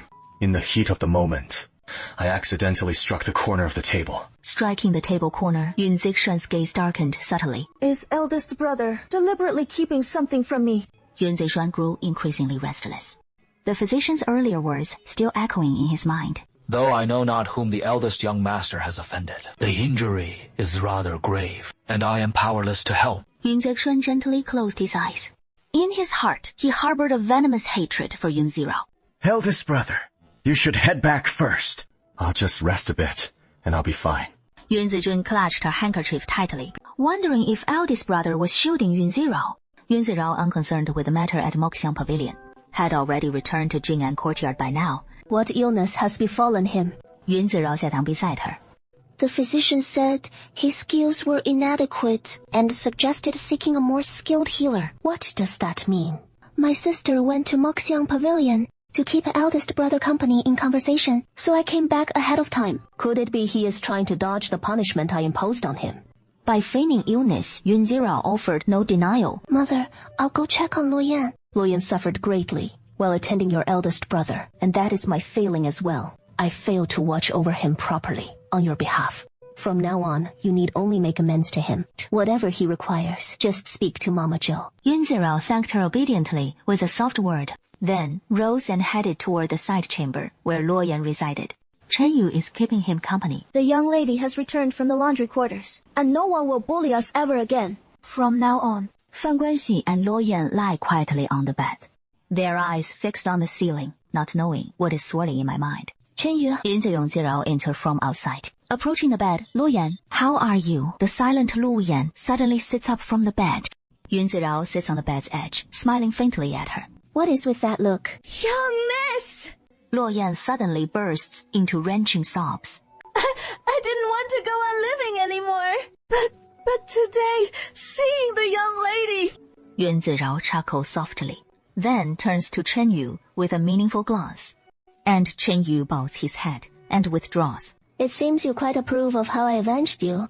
But wasn't it a bit too brutal? He is the eldest son of the Yun family, the young lady's own brother. What if...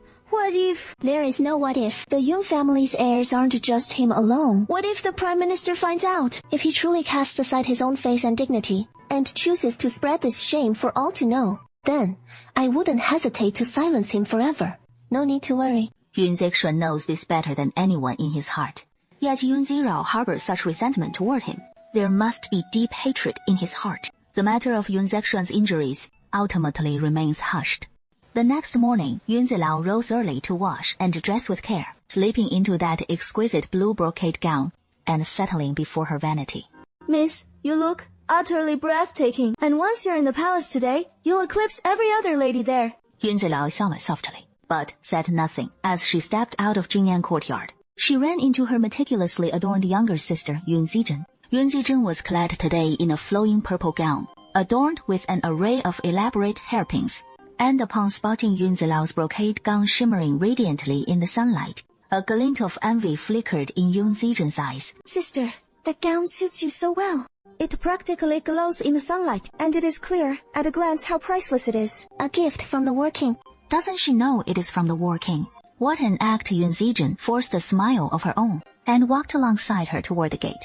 Big brother seemed so out of sorts last night. I heard when it happened to her, you were right there by her side, so you must know what went down, right? Even if I told you, you wouldn't believe me. If you don't tell me, how would I know? I don't buy it. When I went to visit Luo Yan, Big brother, whether from guilt or some other reason, suddenly collapsed to the ground, wailing in agony, so anyone unaware might think I'd done something awful to her. Even if Big brother can't stand me, he shouldn't frame me like that, should he? I'm just a fragile woman. Could I even do anything to him?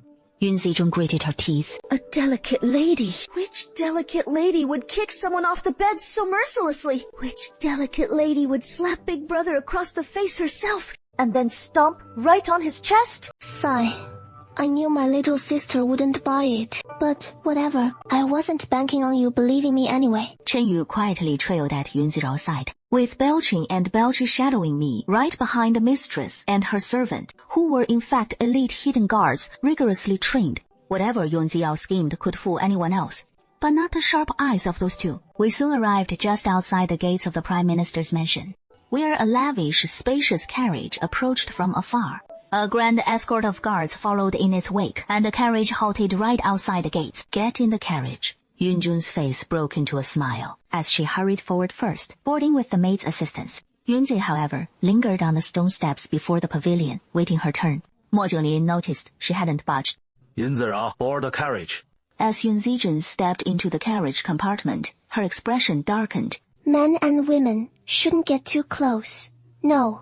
Intimate. I'm riding the Yun family's carriage into the palace. Let me say it once more. Get in, sister. And stay away from His Highness, the Crown Prince. Hurry up and get in. Do this scumbag prince and his bitch even understand plain speech? Can't you stop acting so damn superior? Listen, Yunzi, get in now. And I might just forgive your little act of defiance. Yun Zirao pondered inwardly. Once we're inside the palace, should I find some secluded spot to give that arrogant, smug, stupid pig Mo Jinglin a proper thrashing, beat him so bad even his parents won't recognize him? But right now, the carriage issue takes priority. Yun Zirao was just about to ask the steward, when suddenly the sound of galloping hoofs rang out. She turned to look. The man in the brocade robe descends like a heavenly god. The battle king has arrived. Your Highness, the Crown Prince, no need to trouble yourself over me. You and your sister should head off first. What is with that love-struck look on his face? Is the War King really that irresistible? Yunzirao, how dare you so brazenly defy my command? Do you truly believe I hold no power over you? How could that possibly be? Didn't your Highness condemn me to 3 years in the laundry bureau? Mo Jingling's face stiffens, his expression turning chillingly cold. He strides forward. This king will escort you into the palace. You are this king's betrothed. So from now on, keep your distance from other men. Yunzirao gets pulled onto the horse by him, seated right in front of him. I didn't seek out any man myself. This king knows. The War King leans down and kisses her cheek. Who can blame this king for adoring you so fiercely? Just seeing you speak with another man, and I can't help but bristle with jealousy. Yunzirao shudders. The two guards behind the War King exchanging awkward glances, their lord every bit as sappy as ever. Today marks the Empress Dowager's Flower Appreciation Banquet, and Uncle Wang intends to join the festivities. This king is entering the palace to discuss battle strategies with the emperor. Upon hearing that this king's little consort is attending the palace banquet today, I simply came to fetch her along the way. The crown prince finds it unseemly. Of course, there is nothing unseemly about it. The crown prince can come fetch your fiancée, so naturally, this king can come fetch mine as well. Moa, this king recalls warning you before not to disrespect your royal aunt with your words. Yet it seems the crown prince paid it no mind. Lin Ziyao hasn't even formally crossed the threshold of the War King's manor, so she can hardly be considered your official royal aunt yet. Those words from the crown prince have jogged my memory. I'll send word to Prime Minister Yun shortly, and tomorrow this king will pay a formal betrothal visit. We'll discuss the wedding arrangements with the Prime Minister, and ask him to take leave from his duties without fail. Yes, Mo Jingling's expression darkened, his lips pressing into a grim line. Has he no shred of shame left? Right here in broad daylight, shamelessly nestling in a man's arms without a care, trampling all a lady's reserve and virtue underfoot. With that, Mo Jingling snapped the reins, and in a flash galloped off with Yun Ziyao. Qingming, take the future Wang Fei's maids with you. Boqing and Boqi follow right behind. Baoqing and Baoqi hurried after them in pursuit, while Yun Zijun's chest burned with seething jealousy. That wretch Yun Ziyao. Why does she get such favor and protection from the War King? She is nothing but a two-faced hypocrite. Your Highness, shall we head to the palace now? No one grasps your Highness's true intentions. It is his misfortune. Truly, your Highness needn't let it anger you. Mo Jingling heard her voice, only then suddenly remembering she was in the carriage. Did I frighten you just now? I know your Highness isn't taking your anger out on me. I merely gave him a small punishment, and he dares to hold a grudge like that, without a shred of the gentleness a lady should have. How could it compare to Zhang'er's top 10 emperors through the ages? Yun Zijun heard this, and let out a silent breath of relief. Yes, ever since sister returned from the laundry bureau, it is like everyone owes her something. These past few days, Big Brother has suffered at her hands several times, and even got scolded by Mother for being unfilial and rebellious.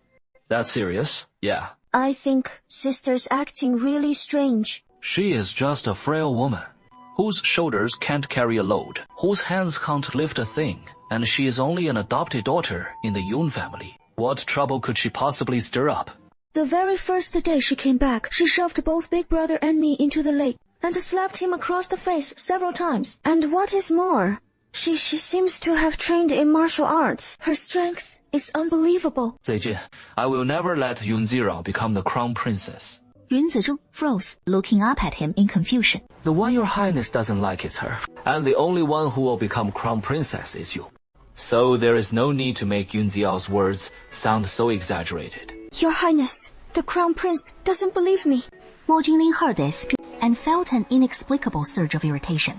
It was because 3 years ago, Yun Zirao had asked him the very same question. The crown prince doesn't believe me. It wasn't me. I didn't bully him. Why won't even you believe me? It is not that I don't trust you. It is just that Yun Zirao couldn't possibly have that kind of strength. I know her better than you do. Does he really know her at all? But everything I said is true. All right, we'll strike soon. Make a good show of it in front of that mine. Sensing his growing impatience sharply, Yun Xizhen's heart raced with panic, striking him suddenly. What I said is all true. The Crown Prince's own sister. She is truly changed from who she used to be. Enough call her spoiled and willful if you must. Say she is clueless. Say she's unlikable. I'll buy all that. But she is just a delicate woman without the strength to trust a chicken. Where would she even get a nerve for violence? Yun Zizhen fell silent, his face draining of color. Mo Jingling grew even more agitated, unsure who or what was truly vexing him. Mo Kanglan arrived at the palace gates with Yun Zirao, the only prince in all of He dynasty permitted to ride freely within the palace walls. The Rower before me can't possibly be the same spoiled girl from before, can she? This humble lady doesn't grasp your highness's meaning. No one understands this king's intentions quite like you do. Yun Zirao fell silent, unmoving. This king favors cats with sharp claws. For the moment, at least, you're merely a cat armed with claws. Far from the tiger you're destined to become. Endure a little more, for the great beasts lurk, eyes gleaming with hunger. But with this king at your side, your claws may strike back at any foe without restraint. Lin Zirao remained silent. Several noble ladies from official families had already gathered at the gate ahead. I won't force you. Belqing and Belqi are shadow guards, honed through years of rigorous training. With them by your side, you'll never have to endure anyone who dares to trouble you. My lord, why are you so kind to me?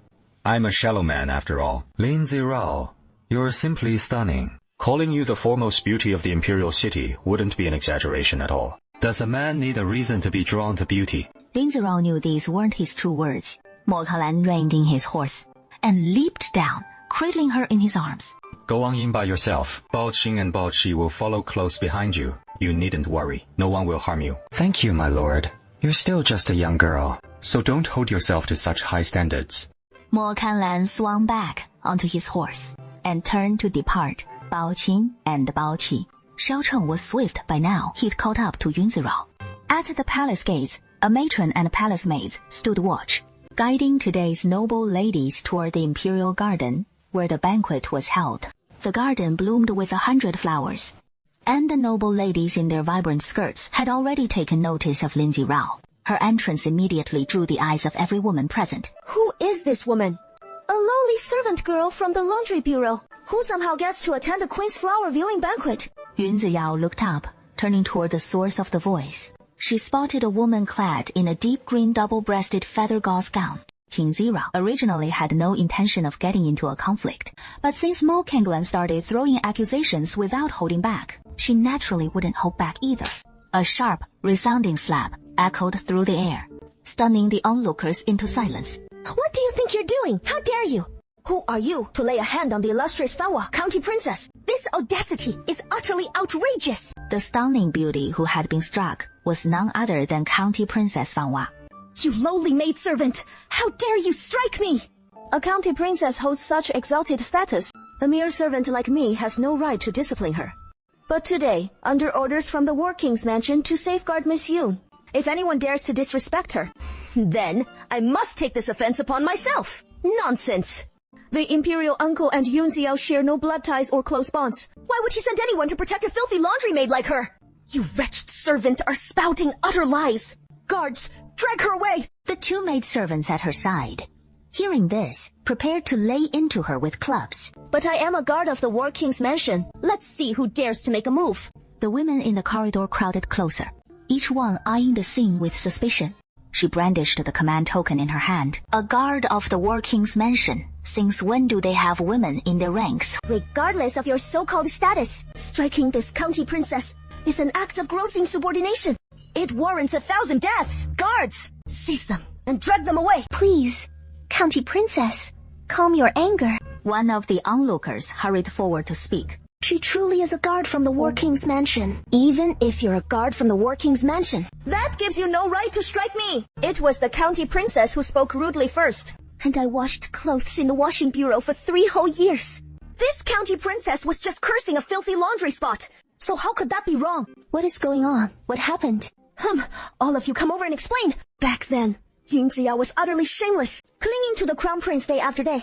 The legitimate daughter of the prime minister's household, no less. And even after she returned, he had to bully her time and again. That is why the crown prince ordered her sent to the washing bureau to teach her a lesson. Isn't that the truth? Yun Ziao slaved away as a laundry maid in the washing bureau for 3 years. Isn't that the truth? So I hurled one insult at that lowly maidservant. What is wrong with that? Everyone fell silent, their gazes turning as one to Yun Ziyao's face. Yun Ziyao lowered her eyes, holding back her words in silence, as if utterly frightened. Wrong or not, the county princess spoke out of turn, so she deserves the slap on Prince Zhao's orders. I'm here to protect Lady Yun, and no one is allowed to bully her. Yeah, and that is not all. Our prince has already proposed marriage at the Prime Minister's mansion. Lady Yun is about to become Princess Zhang. So if anyone dares bully us in the future, think twice about whether you can afford to cross Prince Zhao's household. These words sent a shock through everyone present, their faces paling. What utter nonsense! Who does the imperial uncle think he is? The realm's most exalted imperial kin-in-chief, a man of immense power, commanding 400,000 troops. His title, as the goddess's choice, is renowned far and wide. Every official's daughter dreams of marrying him. So why on earth would he fancy a fake noble miss who usurped the magpie's nest? What a ridiculous joke! Didn't Miss Yun used to have a crush on the crown prince? And now she is latched onto the war king so quickly. It is because she got the cold shoulder at the prime minister's residence. Now she is climbing up a high branch to make up for it. Yuan Zirao turned to look at the woman speaking. It was Nin Miaochen, daughter of the Marquis of Wuyang. She was also the top admirer of Qi's war king Mo Kangalan. Yuan Zirao's expression remained silent, and he let out a soft TSK. In the original book, most of the story focuses on the original heroine's grievances, while Mo Kangalan and Ning Miaochen get barely any page time. The war king's visit to propose marriage. I had no prior knowledge of it. So, what exactly does Miss Yu mean by this? The war king ignores all the noble ladies from the capital's great families, only to turn around and fancy a fake noble lady like you, who has spent 3 years scrubbing clothes in the laundry bureau. The war king is a grown man out in the world, without a handy laundry maid at his side. Is that why he set his sights on you? The moment those words landed, roars of laughter erupted around them. Exactly. Does the war king lack a laundry maid? Or maybe a foot washing maid? You know, don't hold back now. A rare beauty like Miss Yun, even as a foot washing maid by his side, she'd be quite a sight. What do you all think? She is definitely easy on the eyes. The war king is Qi's god of war, bedecked with battle honors, and he is handsome to boot. I'd even be willing to be his foot washing maid, if it meant being with him. The noble ladies' mocking laughter froze on their faces in an instant. A man like Dan Wang, wouldn't a woman deem it worthwhile to wash his feet for him? The palace ladies didn't know how to respond to this question, and could only exchange awkward glances. Ren Zirao and Jia Sira at the imperial garden, when Mo Jingling, having overheard the remark, strode over in haste. Are you really that cheap? Just to marry the king of war, you'd stoop so low as to become a lowly foot washing maid? You've met His Highness, the Crown Prince, 3 times already.